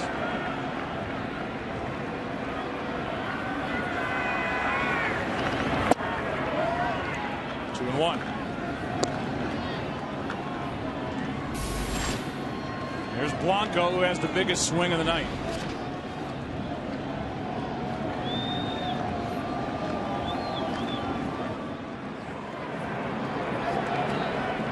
Plenty of activity in the bullpen for Detroit, but Sanchez still out there. He's one strike away from pitching 6.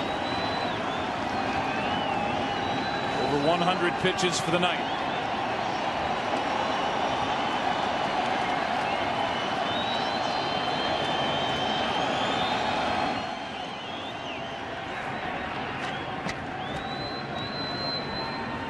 Drew Smiley, the left-hander.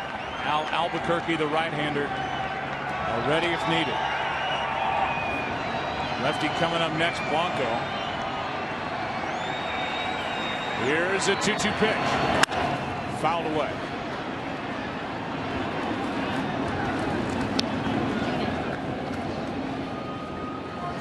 With Blanco next in his success against Sanchez and Smiley ready. Anibal Sanchez may be pitching to stay in the game right here. 1 on, 2 out, 2 balls, 2 strikes. Nice play by Avila. Full count. That's why you don't run with 2 outs and a 2-2 count on the hitter. Because if the pitch is a ball, you're compelled to run anyway now. 3-2, 2 out.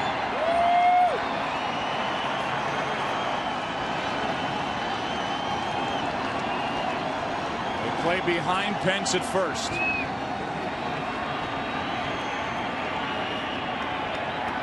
3-2. Got him looking, and the inning is over. 7 strikeouts on the night for Anibal Sanchez, who heads off the field down by 2.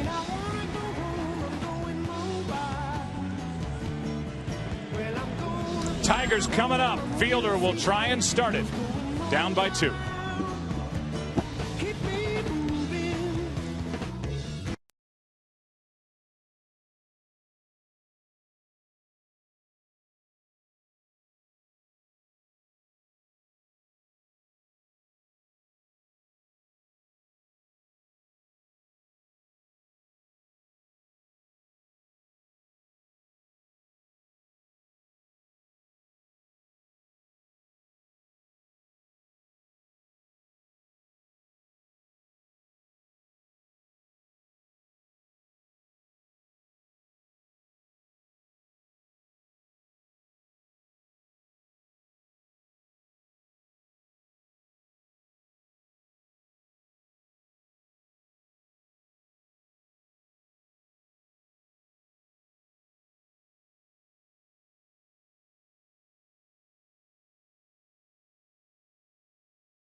Prince Fielder first out for the Tigers, bottom of the 6th inning, and that is a line drive hit to right at Pence. 1 pitch, 1 out, and Fielder's 1 for 9 in this World Series. How about the offense for the Tigers? Or lack thereof. Yeah, hitting under 200. All the strikeouts have left 14 runners on. They haven't scored in the last 14 innings. Yeah. The double plays have just killed Detroit tonight. 2 opportunities to score with 2 on and 1 out. Double plays both. Prince hit into 1 in the 1st. Quentin Berry has had a rough night. Hit into 1 in the 3rd. Pitch number 94 is scooped up by Posey. Ball 1 to Delmon Young.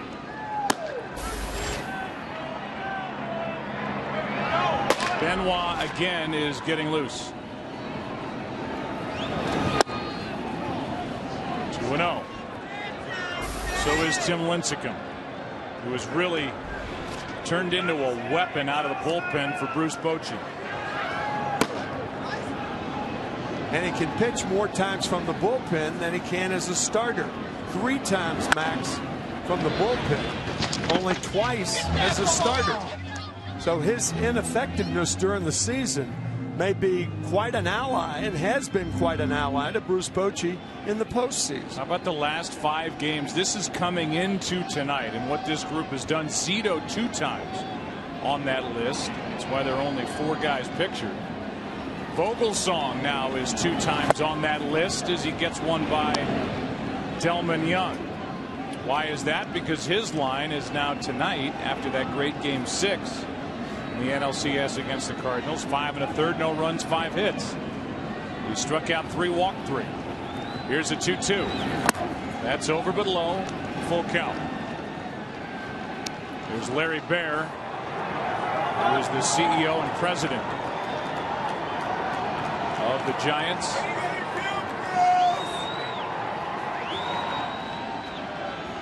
Grew up in the Bay Area and loving every minute of this. As Young checks on Sandoval. Tough play. Great arm, and what a throw.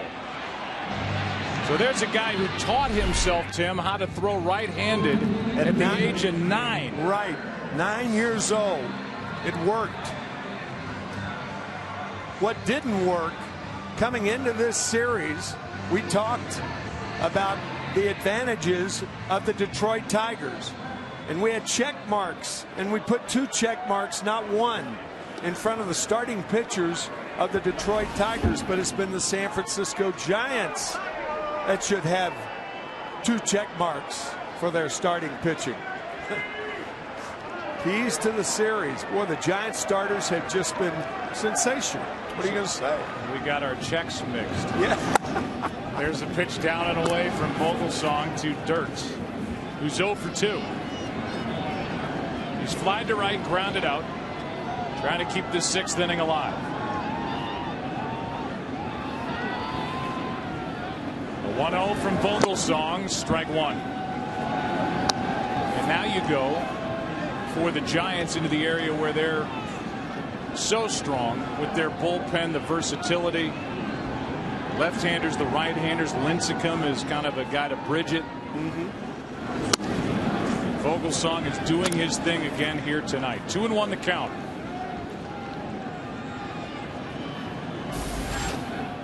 Peralta on deck. Tigers have stranded 6 tonight. Get into 2 double plays and left the bases loaded. Now 3-1. Because of that, a 2-0 game doesn't feel like a 2-run game. It feels like more than that, but it would not take much for the Tigers to feel a lot better about themselves here in game 3. Here's the 3-1. Up and in, a 2-out walk. It's the 4th walk of the night for Vogelsong, and it will bring in Peralta. I remember a conversation I had with Jim Leland in spring training, and we were talking about Peralta, and Jim said, don't get me wrong. He talked about his limited range at shortstop. He said, but don't get me wrong. I like a 2 or 3 run homer in the 6th or 7th. We take one here, but it may not be, and it won't against Vogelsong. He doesn't like it. Shaking his head as Lincecum will come in out of the bullpen. The walk ends the night for Vogelsong, who can only be the winner if he gets a decision here in Game 3.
They call him the Freak, and while the Giants make a switch in pitchers, Genio invites you to switch to Turkey, and Tim Lincecum, the numbers are staggering. 10 2/3 innings out of the bullpen this postseason, 1 run on 3 hits.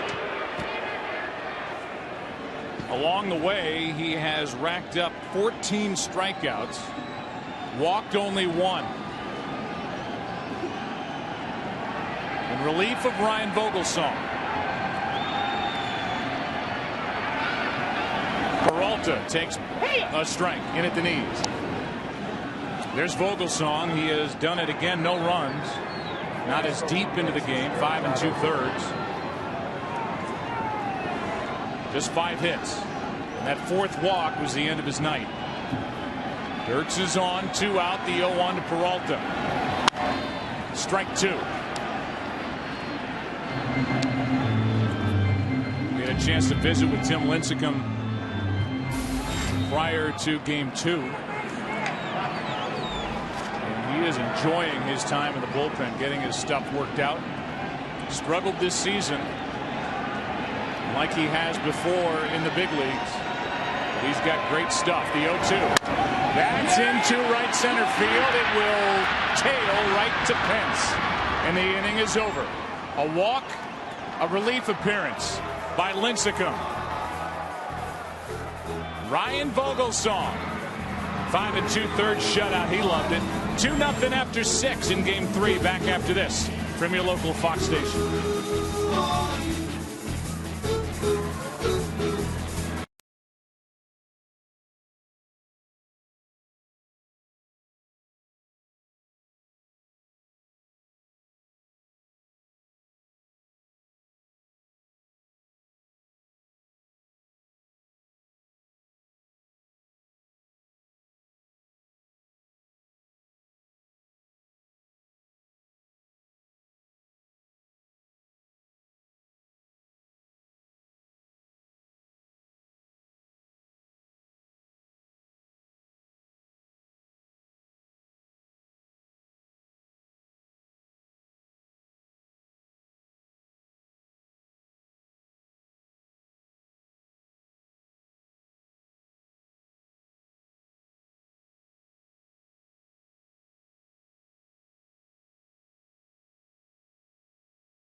Game relieved in the bottom of the 6th inning.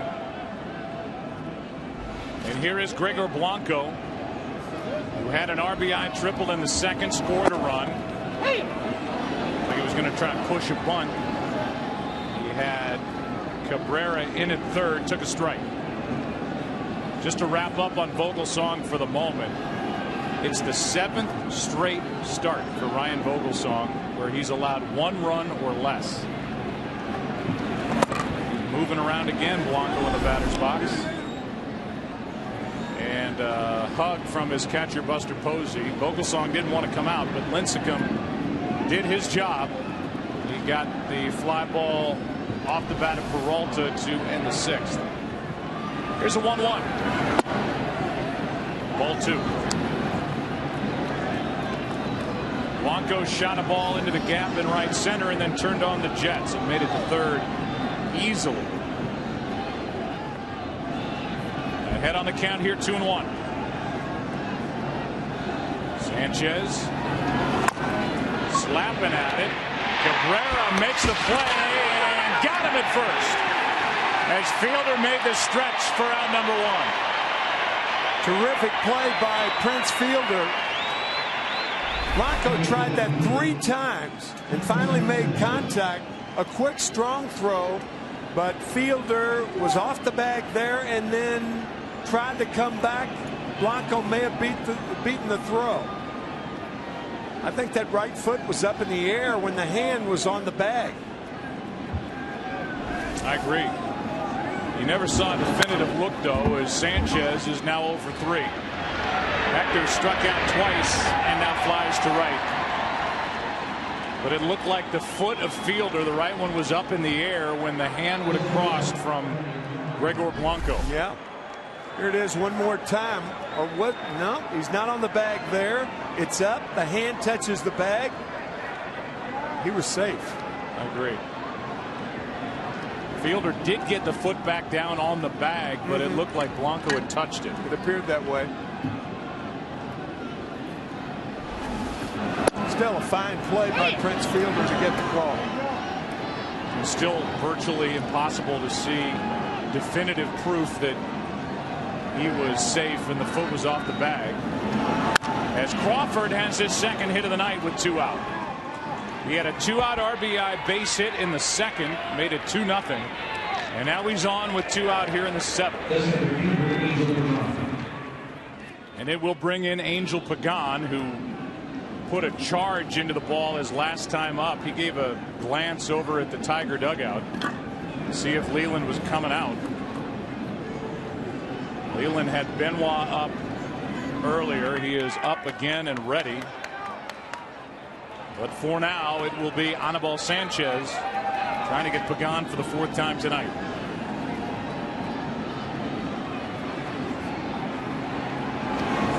Strike 1. In the bottom of this 7th inning, it'll be Avila, Infante, and Austin Jackson.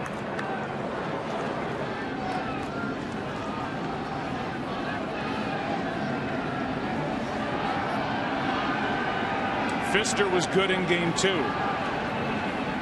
Sanchez good here in game 3 as he's allowed 2 runs. That's it. Almost through 7 innings, he's allowed only 6 hits. Nice to see Doug Pfister in the clubhouse tonight, walking around and looking fine, smiling. No ill effects from that frightening line drive off his head in game 2. He said, "Are you tired of the questions?" He said, "It just means people care." That's right. Guys love to answer questions like that. He is totally fine. Ken Rosenthal, did you talk to Doug? I did. No CAT scan, no MRI. He is fine. Not even a bump on his head. And really, I talked to him about just surviving that whole thing, and he said, hey, my dad, Larry, was a defensive lineman at Fresno State. And the family motto is, if you can walk off the field, you'll walk off the field. So a near serious situation was not all that serious as it turned out. 0-1 the count on Pagan, 1 on, 2 out. A ball and a strike.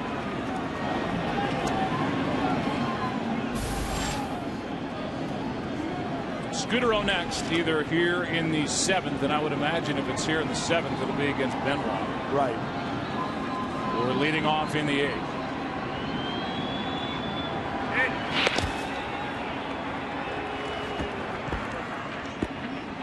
Remember, the Tigers had a pitcher, Rick Porcello, up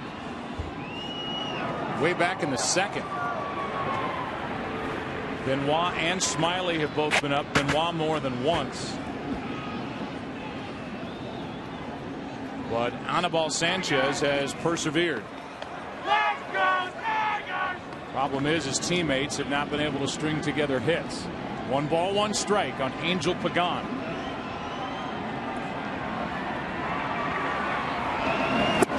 Now strike 2.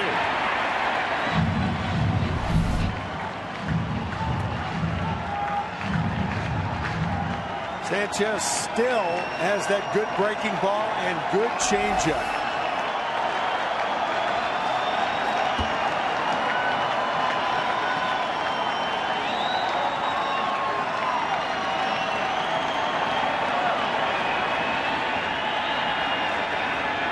Here's a 1-2 runner goes.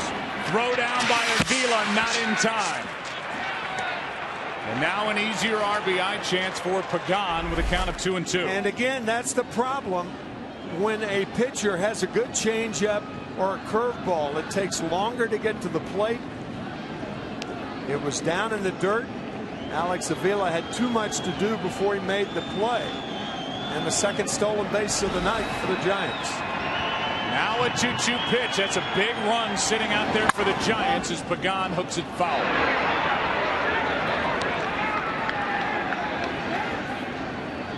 Brandon Crawford 2 out of 3 tonight. 7th road postseason game this 2012 for Crawford, and he is well over 300 away from San Francisco. And he's played a great shortstop. Came in with 18 straight errorless games at the most important position out there in the field.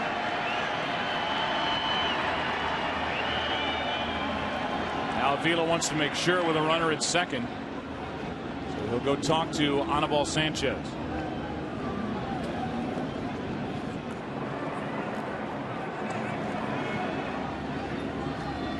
Tomorrow night, the matchup.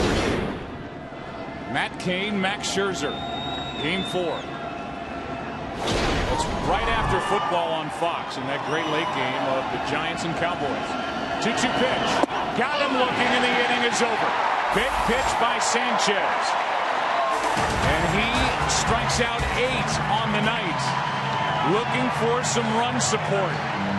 Something he has struggled to get all season long. Whether in Miami or here in Detroit, it's 2-0 Giants. Time to stretch.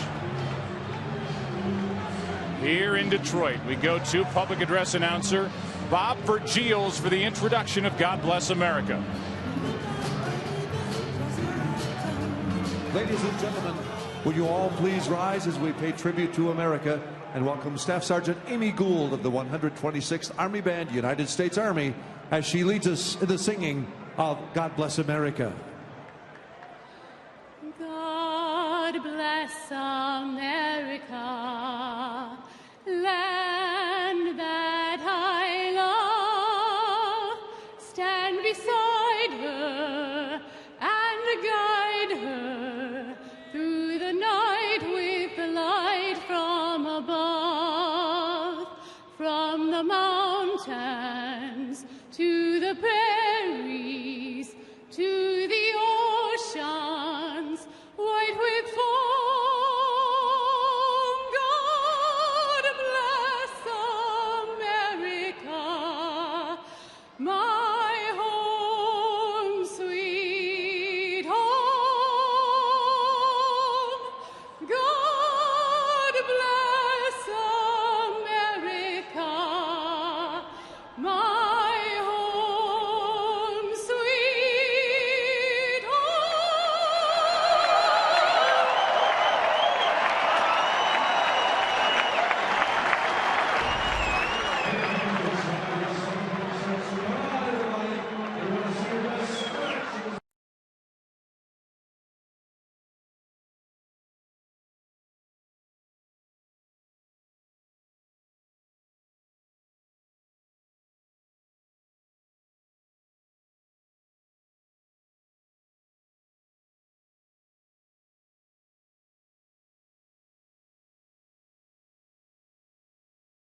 Series is sponsored by Dick's Sporting Goods. Every season starts at Dick's. By the Samsung Galaxy S3, the next big thing is already here. And by Budweiser, great times are waiting. Grab some buds. Tim Lincecum back to the hill. Avila first up, then Infante. Back to the top of the order, Austin Jackson. The big bats will come to the plate again for the Tigers before the end of this one. They've had their chances tonight. Fielder had 2 on with 1 out in the first, hit into a double play. Cabrera had the bases loaded, 2 out in the 5th. Then he popped up. 2-0, bottom of the 7th. Vila takes outside, 1-1.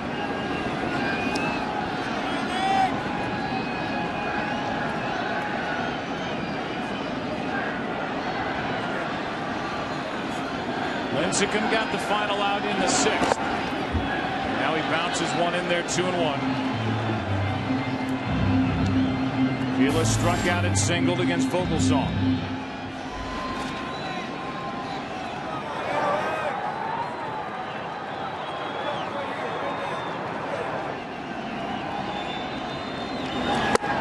That's outside, 3-1.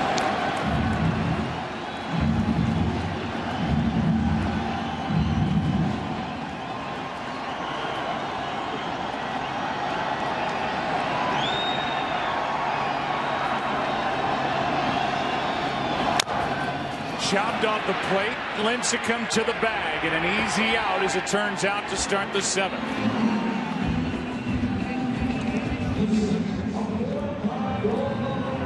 Major League Baseball helps Boys and Girls Clubs of America reach 4 million kids worldwide.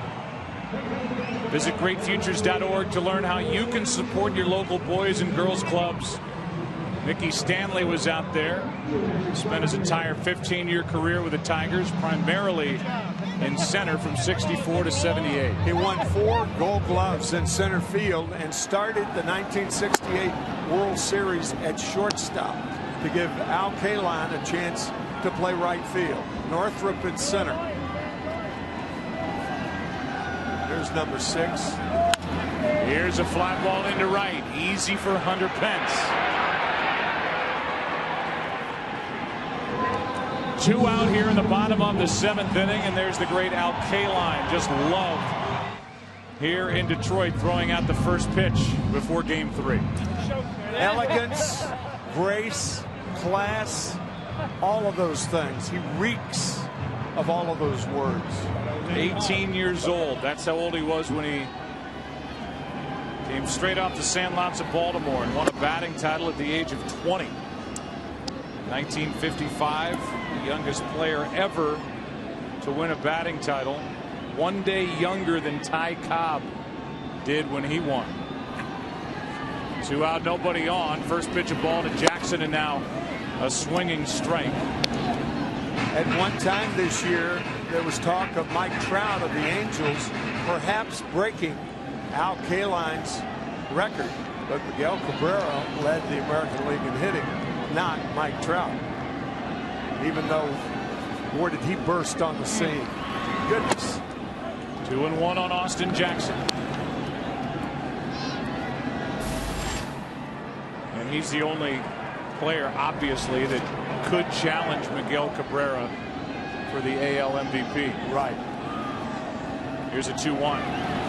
2-2 from Tim Lincecum, the 2-time Cy Young Award winner, who is now a huge weapon out of the bullpen for Bruce Bochy. He looks like he's got better stuff today and tonight than he did his first round in Game 1.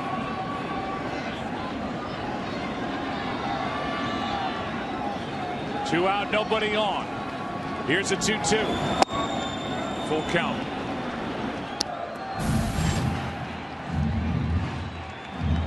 Benoit, it appears, will take over in the 8th.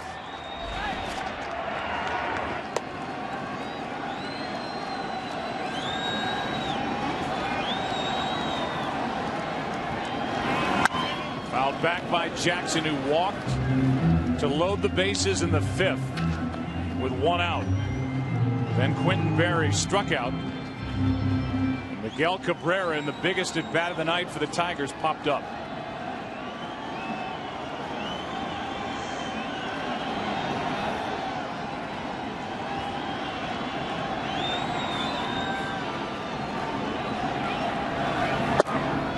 inside, a 2-out walk. And on base for the third time tonight is Austin Jackson, as Quentin Berry will be the hitter.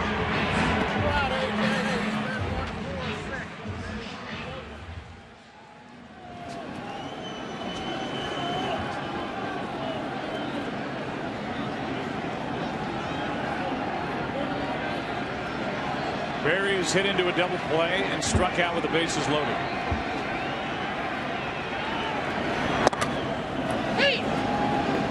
Strike one. Joe, last inning, you mentioned the word desperation. The Tigers are desperate to get Berry on base so their big gun can come up again. This time with 2 on, not 3 on. Chase the pitch. That good delivery from Lincecum in the count 0-2 as Jeremy Affeldt, the left-hander, cranks it up.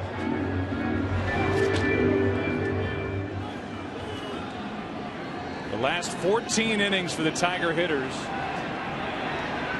Not one extra base hit. And Berry strikes out for the second time tonight. 0 for 3 as he gets his first World Series start. And now the Tigers have stranded 8.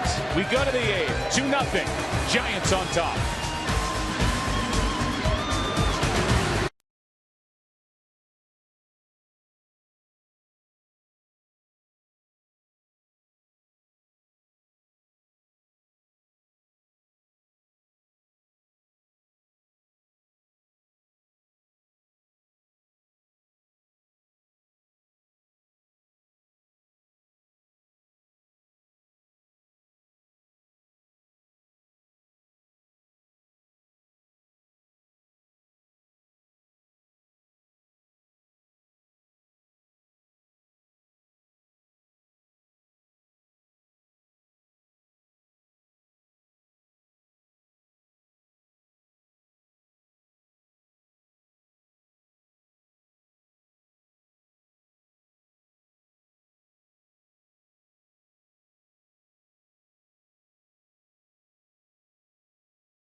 Over here in the 8th, trying to keep it a 2-0 game. Anibal Sanchez goes 7, allows 2 runs on 6 hits, struck out 8, walked only 1, threw a wild pitch. Marco Scutaro is first up.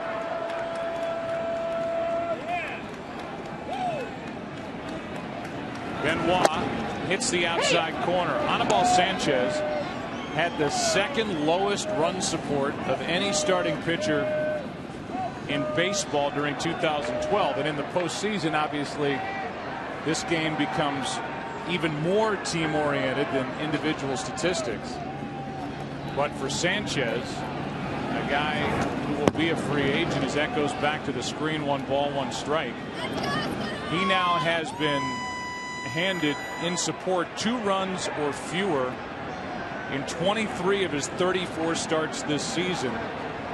And that includes tonight. Yeah, something over which, of course, he has no control. Phil Cope up now for the Tigers.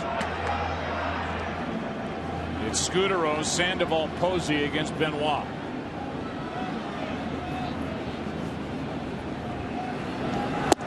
Two and 1.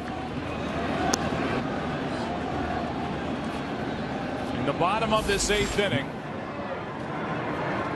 if there's a save to be had for the Giants on their pitching staff, it may come in the bottom of this inning. Cabrera, Fielder, Delman, Young. 3, 4, and 5 hitters. What is now a 2-run game. It's a very good point, illustrating that saves come at different times during a game. Lincecum is in the game and pitching well, as he did in the LCS, as he did in the division series, as he did in game 1 of this World Series. That's on the corner, 2 and 2. Scudero ended the season with a 20-game hitting streak. He has a streak of having reached safely with at least 1 base hit in 18 straight on the road since the 2nd of September on. That includes the postseason, but 0 for 3 tonight. He was hitless in game 2. That's Peralta to his left. Out number 1.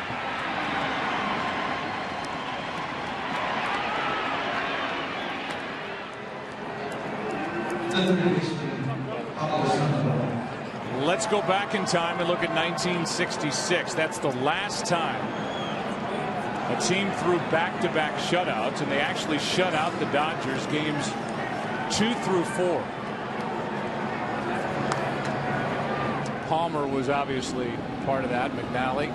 Gentleman Jim Palmer beat Sandy Koufax 6-0 in Sandy Koufax's last pitching appearance. Wally Bunker also on that list. But how about this stat? As Pablo Sandoval stands in, it comes up empty, strike 1. The last time a National League team threw back-to-back shutouts, the other was the AL side for the Orioles, 1919.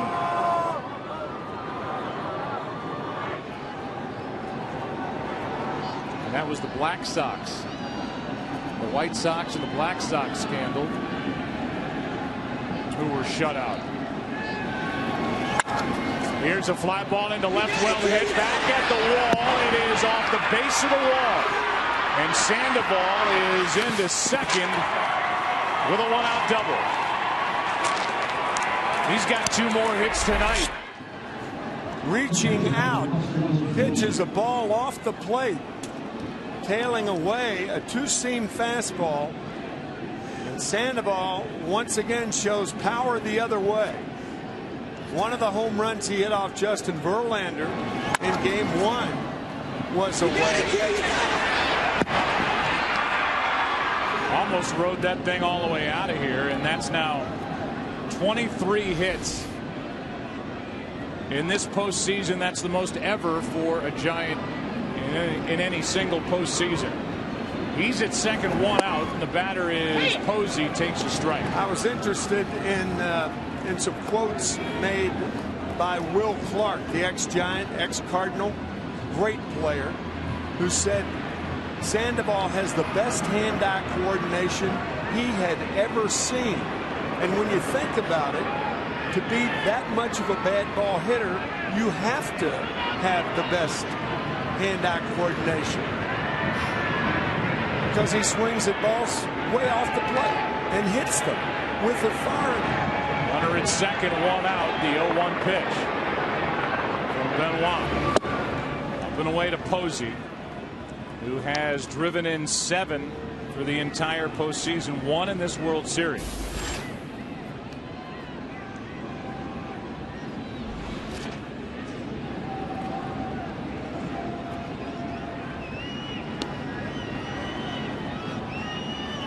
Here is a 1-1 pitch with a runner at second, one out.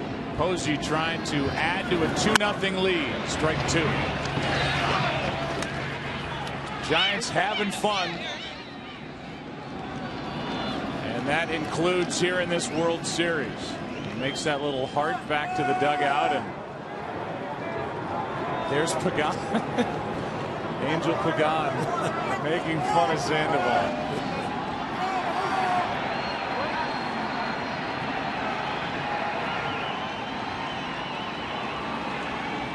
Lincecum sitting near Zito. Lincecum is in the ball game, pitching for the Giants, hoping for more of a cushion. Here's a 1-2. Got him looking as that tailed back over for strike three. 2 out.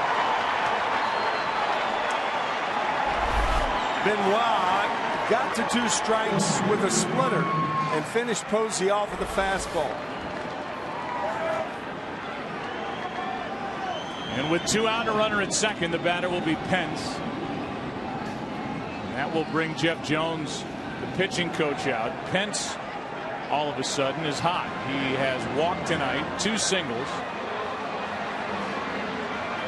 And with the left-handed hitting Brandon Belt on deck, we will see how aggressive the Tigers want to be with Hunter Pence. Fox NFL Sunday tomorrow. We'll talk about Eli Manning and those clutch performances that he is known for now across the NFL. Starting at noon Eastern, 9 a.m. Pacific, the Built Ford Tough Fox NFL Sunday pregame show before a great slate of games. Good early games, and then they funnel into a big one late with the Giants and the Cowboys. Meeting number 2 this season between these two clubs. Got to think Jeff Jones told Benoit, don't dare throw Pence a strike. He is a free swinger, a base open. Belt on deck. Strike one. A strikeout of Buster Posey. Told you. Pence gets back in.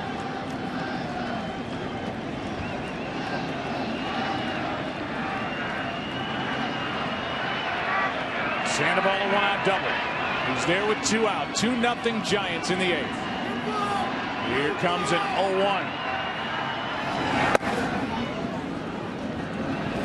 Ball and a strike. I know the worst thing a catcher can hear in that situation is be careful with this guy, because there is no upside to the 2 words, be careful. It means if he gets a hit, it's your fault.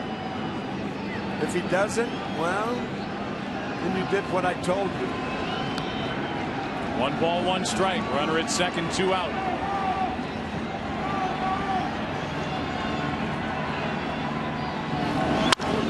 To the shortstop, Peralta gets a high hop and gets his man. That sends us into the bottom of the 8th inning as Pence is retired for the first time tonight. The big bats of Cabrera, Fielder, Delman Young coming up against Lincecum, protecting a 2-0 lead.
provides us with our Nikon replay. Miguel Cabrera, bases loaded, 2 out. And he popped up in the 5th inning against Ryan Vogelsong. His frustration continues. And so has the frustration for the Tigers, hitting just 179 in this World Series as a team. Ball 1 up and in from Lincecum. And the combination of Cabrera and Fielder, the best 3-4 combo in baseball during the regular season. 3 out of 17 combined. And they've left 12 men on base. Here's a 1-0. On the inside corner, a ball and a strike from Lincecum. Lincecum got the final out in the 6th. Allowed a 2-out walk in the 7th. And now works to Cabrera. Up by 2. Shattered bat. Nice diving stop. Crawford. What a play. And the defense continues for the Giants. And Crawford is right in the middle of it again. And that might have kept Tim Lincecum in the game, too. Had that ball trickle through, then the left-hander comes in to pitch to Fielder. Great play by Brandon Crawford. Shattered bat, lunge, made the play. Great throw. What a play. What a player he's becoming defensively for the Giants. You bet. It would be 19 straight errorless games for Crawford. A guy who committed 18 during the regular season, but none in the postseason when it counts the most. As Joaquin Arias has taken over for Sandoval, he's in the game at 3rd. Trying to add to the defense behind Lincecum. Fielder takes strike 2. Prince 0 for 3 tonight, 1 out of 9 in this series. And Lincecum is rolling. Here's an 0-2. Struck him out on 3 pitches, 2 out.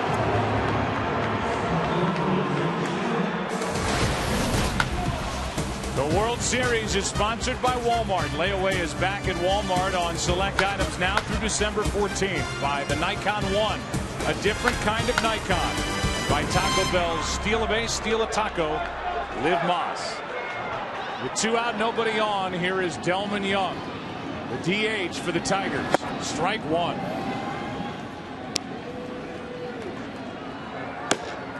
Javier Lopez was up. Affeldt is back up. They've been flip-flopping those 2 left-handers. And Santiago Casilla is the right-hander for the Giants in their pen. Hard hit right at Crawford. Boots it, picks it up. And is safe at first as Belt can't dig it out. It's going to be an error on Crawford, but he had time. After he dropped it, he tried to hurry the throw. And in between hop, Belt couldn't come up with it. But had Crawford taken his time a little bit more, made a good throw, he gets Young easily. And so the inning continues on the first error of the postseason by Crawford. And now in a 2-0 game, Andy Dirks takes a strike. No sign of the left-hander. With Affeldt getting loose, Bochy likes the way Lincecum is working. Trying to get around the error and finish the 8th.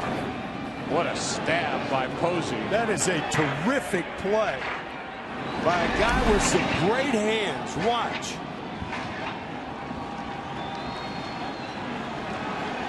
That is so hard.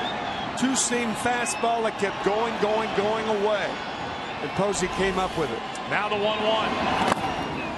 Bottom falling out of these pitches, and that's strike 2. What kind of hands it takes to do that? Good ones.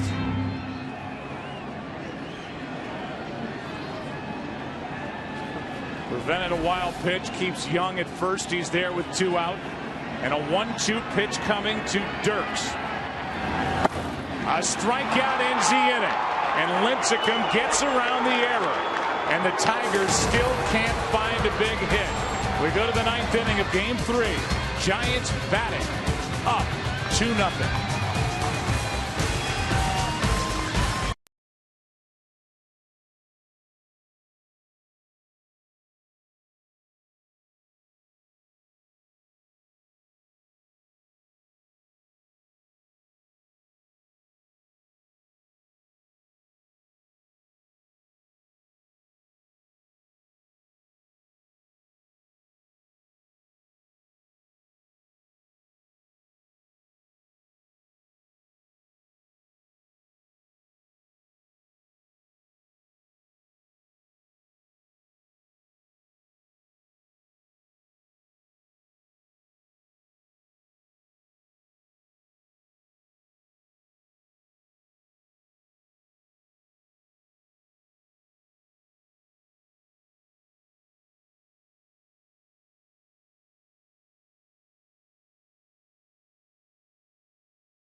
Sponsored by Windows 8 and by DirecTV. Don't just watch TV, DirecTV. Phil Coke takes over, third pitcher of the night. Sanchez, then Benoit, now Coke, trying to keep it 2-0. The real interesting decision will be in the bottom of this 9th inning, at least to me, for Bruce Bochy. His closer's right-handed. And yet he's got a pitcher in Tim Lincecum who certainly knows how to finish games himself as a starter. His stuff looks untouchable. And so Bochy's going to have to decide whether to run Tim Lincecum back out there or go to Sergio Romo, his closer, in the bottom of the inning. Yeah, he's pitched only 2 1/3 innings. So if he does come back in this series, it will be in Game 7 if, of course, there is one. 32 pitches so far for Lincecum. That's not an issue. A starter all year. There is activity for the Giants in their pen. I'll say this, whoever gets loose out there, if somebody starts throwing, they're not going to pitch any better than Lincecum has to this point. First pitch of ball. Now Belt fouls one off Avila. We count 1-1.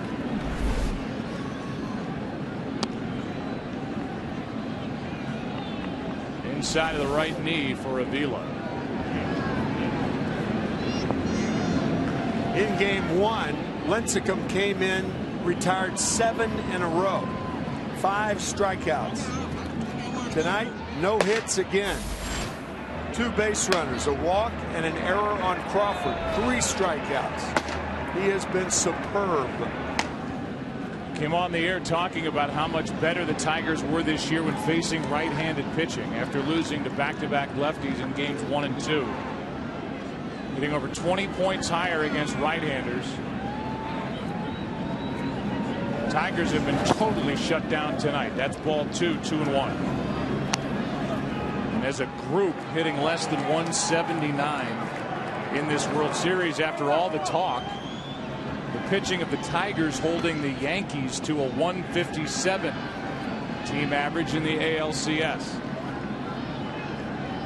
Phil Koch's not allowed to run the postseason. 2 for 2 in save chances, trying to keep it a 2-run game. Big swing by Belt to count 2-2.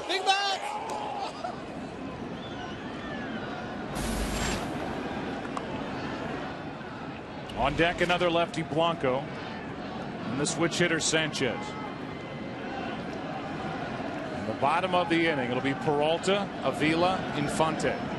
The bottom 3.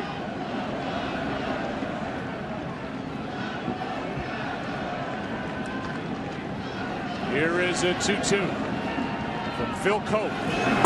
Got him, 1 away. Let's go back to that play that Posey made with 1 on 2 out, corralling that sinker down and away. Home plate umpire Fielden Culbreth wearing a mic. Here's what he thought.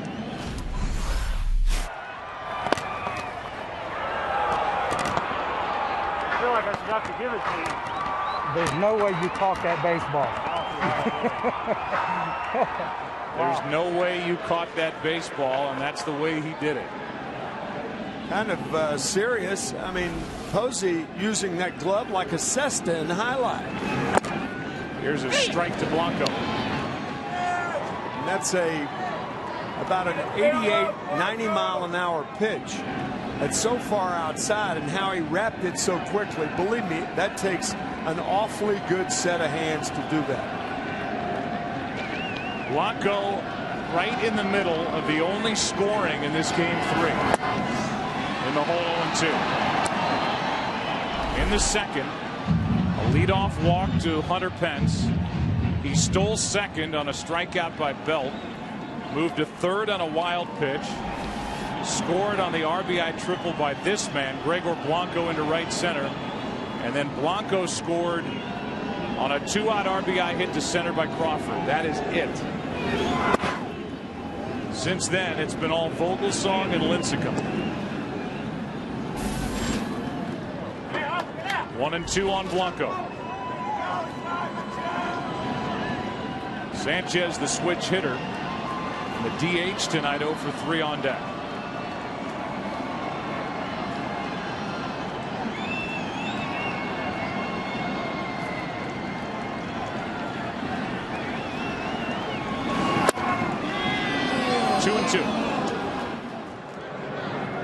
Sergio Romo is up.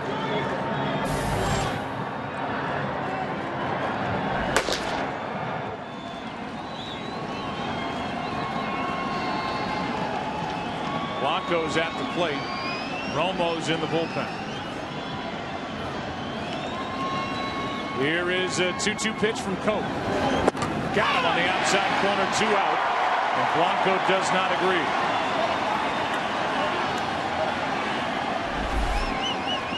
Gregor thought that pitch was outside. He had a point. Tough sweeping breaking ball from Koch. Now Sanchez with 2 out, nobody on. Again, the bottom 3 in the order coming up for the Tigers in the bottom of this 9th. Down 2 games to nothing. Strike 1. Good pitch down and away.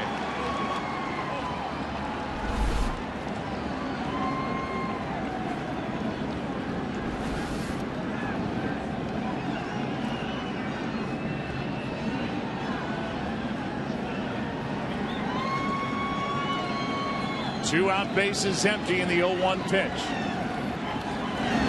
Strike 2.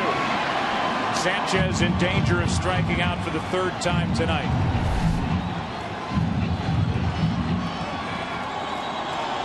What's on the line in the bottom of the 9th inning is that no team has ever in the history of the World Series come back down 3 games to nothing.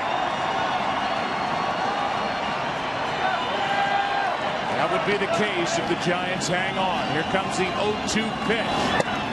A 3-0 deficit for the Tigers when they line up tomorrow night behind Max Scherzer against Matt Cain. Scherzer and Cain, two right-handers in Game 4 tomorrow night. It's only happened once, and that was in 2004. The history of the postseason in baseball, that was in the ALCS. The Red Sox beating the Yankees. Here comes a 1-2 pitch. 2 out, nobody on. Struck him out, sending us to the bottom of the ninth. The bottom of the order coming up.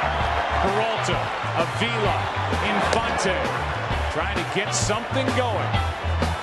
Down by 2 in Game 3.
Huge day tomorrow right here on Fox. As Foxtoberfest, that's what we're calling it, continues. Fox NFL Sunday doubleheader.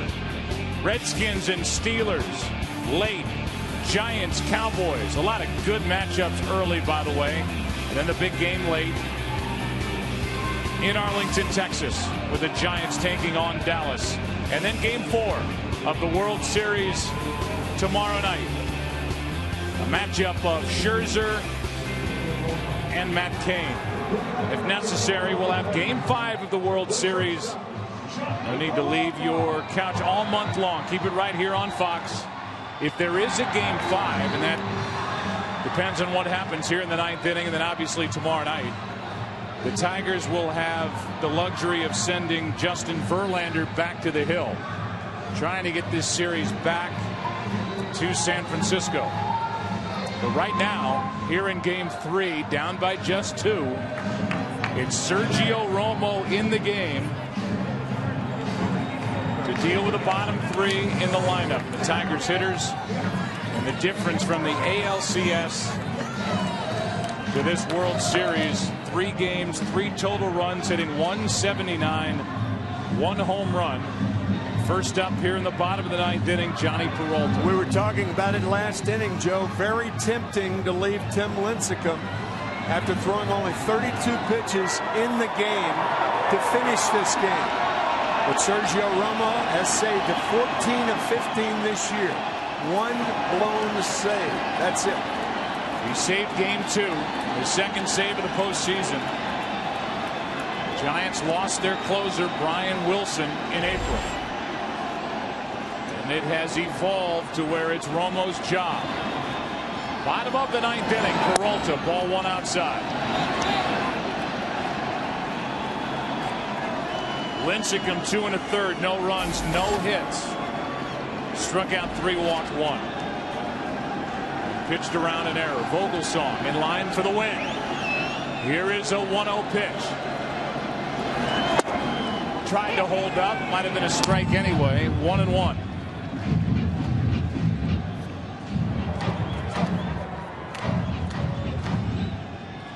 Romo fastball, slider, primarily sliders to right-handed hitters. Here is a 1-1 pitch to Peralta. On the outside corner, strike 2. 3 in a row.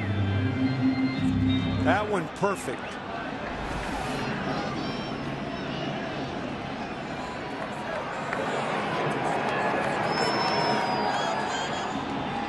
Peralta's lined out twice.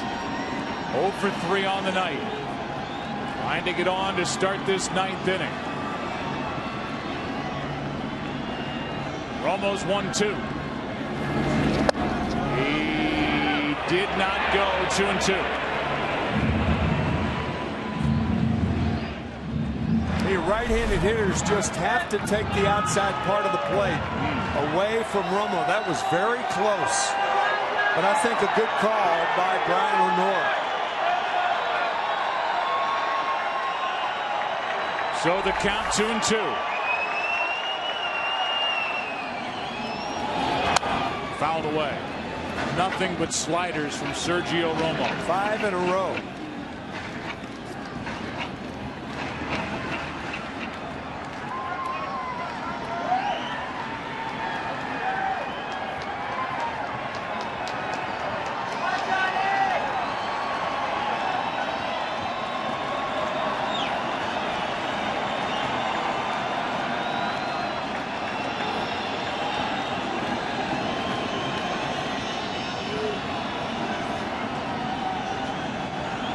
Now a 2-2. Breaking ball again. This one a little more on the plate. And Peralta, who's been reaching for the last few pitches, fouled it away. Johnny during the regular season hit .239. 13 home runs. He is 1 for 10 in this World Series.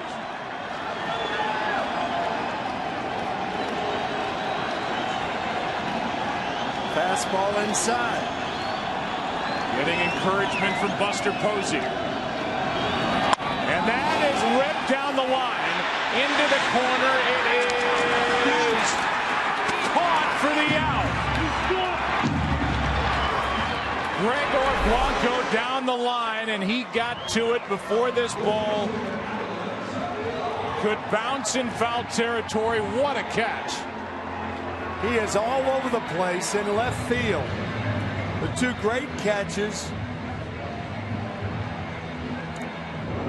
In game 2, Peralta can't believe it. He finally got a fastball inside after 6 breaking balls. And Romo is appreciative, and that's an understatement. For the defense, and I know Crawford made that error last inning, but the defense continues to shine to back up this tremendous pitching by the Giants. With 1 out, here is Avila, ball 1 down and in. Yeah, the interesting thing about Romo is he will can that slider against left-handed hitters because it floats into that vulnerable down and in area where left-handers can handle it. More fastballs against left-handers. Here is a 1-0 pitch. And came back for strike 1. Romo is not a mid-90s guy with his fastball. No, right. 189 for strike 1. Relies on movement.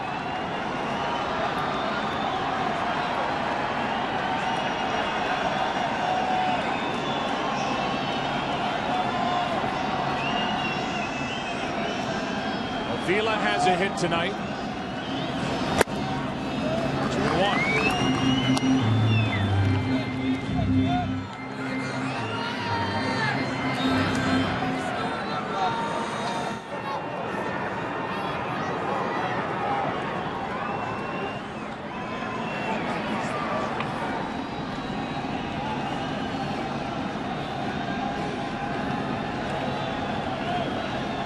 Here's a 2-1 pitch to Avila.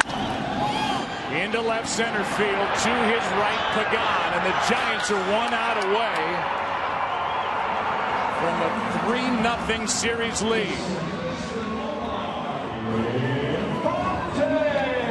And that'll bring in Omar Infante with 2 out, nobody on.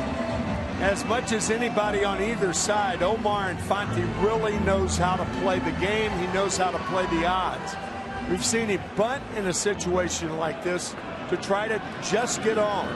Arias even with the bag at third base. Tigers need just 1 base runner to have a chance. Romo trying to prevent that and save it for Vogelsong. Strike 1. He did square around, and that pulled Arias in from third base. Now he backs up. On deck is Jackson.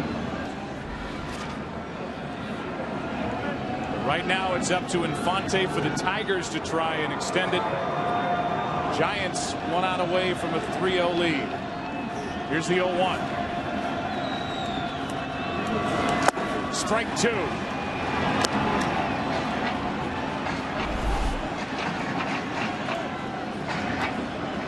Good slider from Romo.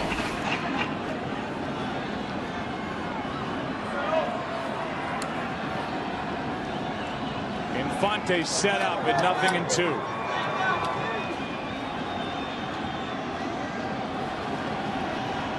The next. Wouldn't go after it.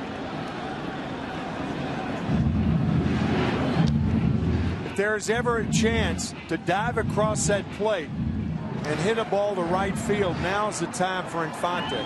Forget about anything inside. It is not going to happen. He knows that.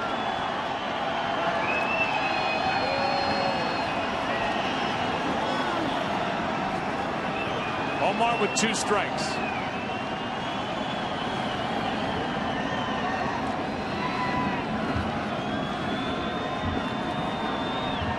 The next breaking ball is fouled left side. That ball will get out of play. Blanco thinks he can catch anything, even balls in the stands.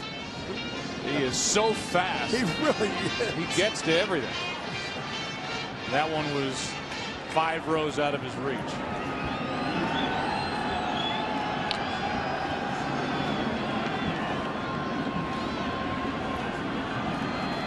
The Tigers were shut out in game 2. They've been shut out so far tonight, only 5 hits. The 1-2. Fouled back. Last 2 have been up a little bit. Buster Posey is going to go out and talk to Romo. Yeah, the last 2 sliders were hittable. He just has such good control against right-handed batters. That slider keeps going away, away, away. It seems never to end. Boomeranging outside almost.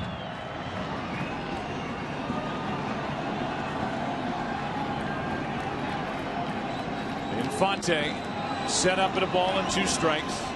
2 hits tonight. The only Tiger with more than 1 hit. That ends it. Giants take a 3-0 lead. And brilliant pitching again here tonight by San Francisco. Vogelsong, Lincecum, and Romo. It bears repeating, Joe. The Detroit Tigers were shut out twice this year during the regular season of 162 games.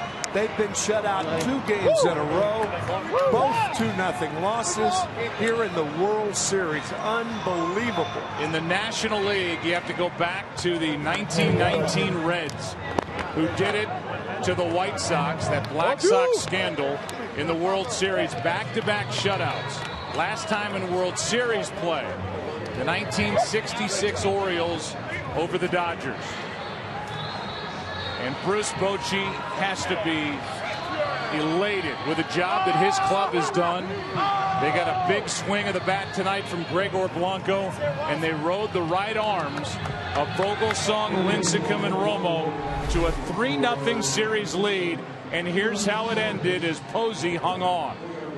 A foul tip, the strikeout, and Romo's got his second save of this World Series.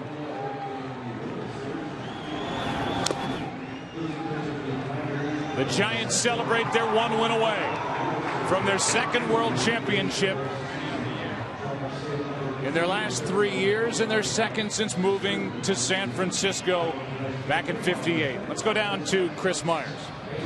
Joe, I'm with Ryan Vogelsong. Another huge pitching performance from you and the Giants. Your secret in the postseason, Ryan, almost unhittable. I'm blessed. I really am. I'm blessed. I just felt like we had a good game plan coming in, and I just tried to execute as many pitches as I could. I mean, I don't really know what else to tell you other than that. Is the balls I hit were at people. We played great defense again, like we have been all series and all through the postseason, and I'm just blessed. You had inning-ending double plays in the first and third, and then that bases-loaded situation in the fifth. How'd you get through that? Just made pitches. Yeah, just I knew my stuff was pretty good. I felt like it might have been better the 2 games against St. Louis, but I just continued to try and make pitches and hit Buster's glove, and he did a great job back there. He calls a good game all the time, and we were on the same page all night. And you know, Joe and Tim chronicled your journey through baseball at age 35 to be standing out on this mound and pitching in a game like this and to come through. I mean, it has to be special emotionally for you. I mean, it was special before the night even started. Being able to pitch a game in the World Series is something that, you know, 2 years ago, before this started, I never thought was going to happen. And I was really, really pumped up to be out here tonight. And it just feels really good to finally be in a World Series. And, you know, it's not over yet. We got to win one more. And Matt Cain will be pitching. What will you be doing tomorrow? Yeah, I'm sure Matt and I will sit down here tonight or tomorrow, and you know, we kind of feed off each other a lot as far as how we're going to pitch guys. So I'll do the best I can and try and give him a little idea of how I attack guys. And I expect Cain to come out and throw well. You know, he's been throwing the ball great all season, and he's our #1. So I look for him to have a good game. Well, congratulations again. I know your wife will be tweeting about this. I hope so. Okay, let's go back up to Joe and Tim. All right, he says, I'll be doing the best I can. He's been doing his best all postseason long, and it has been plenty good enough. Vogelsong is now 3-0 this postseason, 1-0 this World Series. A 2-0 win for the second game in a row. And the Giants are up 3-0, 1 win away from a World Championship. We'll take a break. Come back and hear from Matt and the guys after this.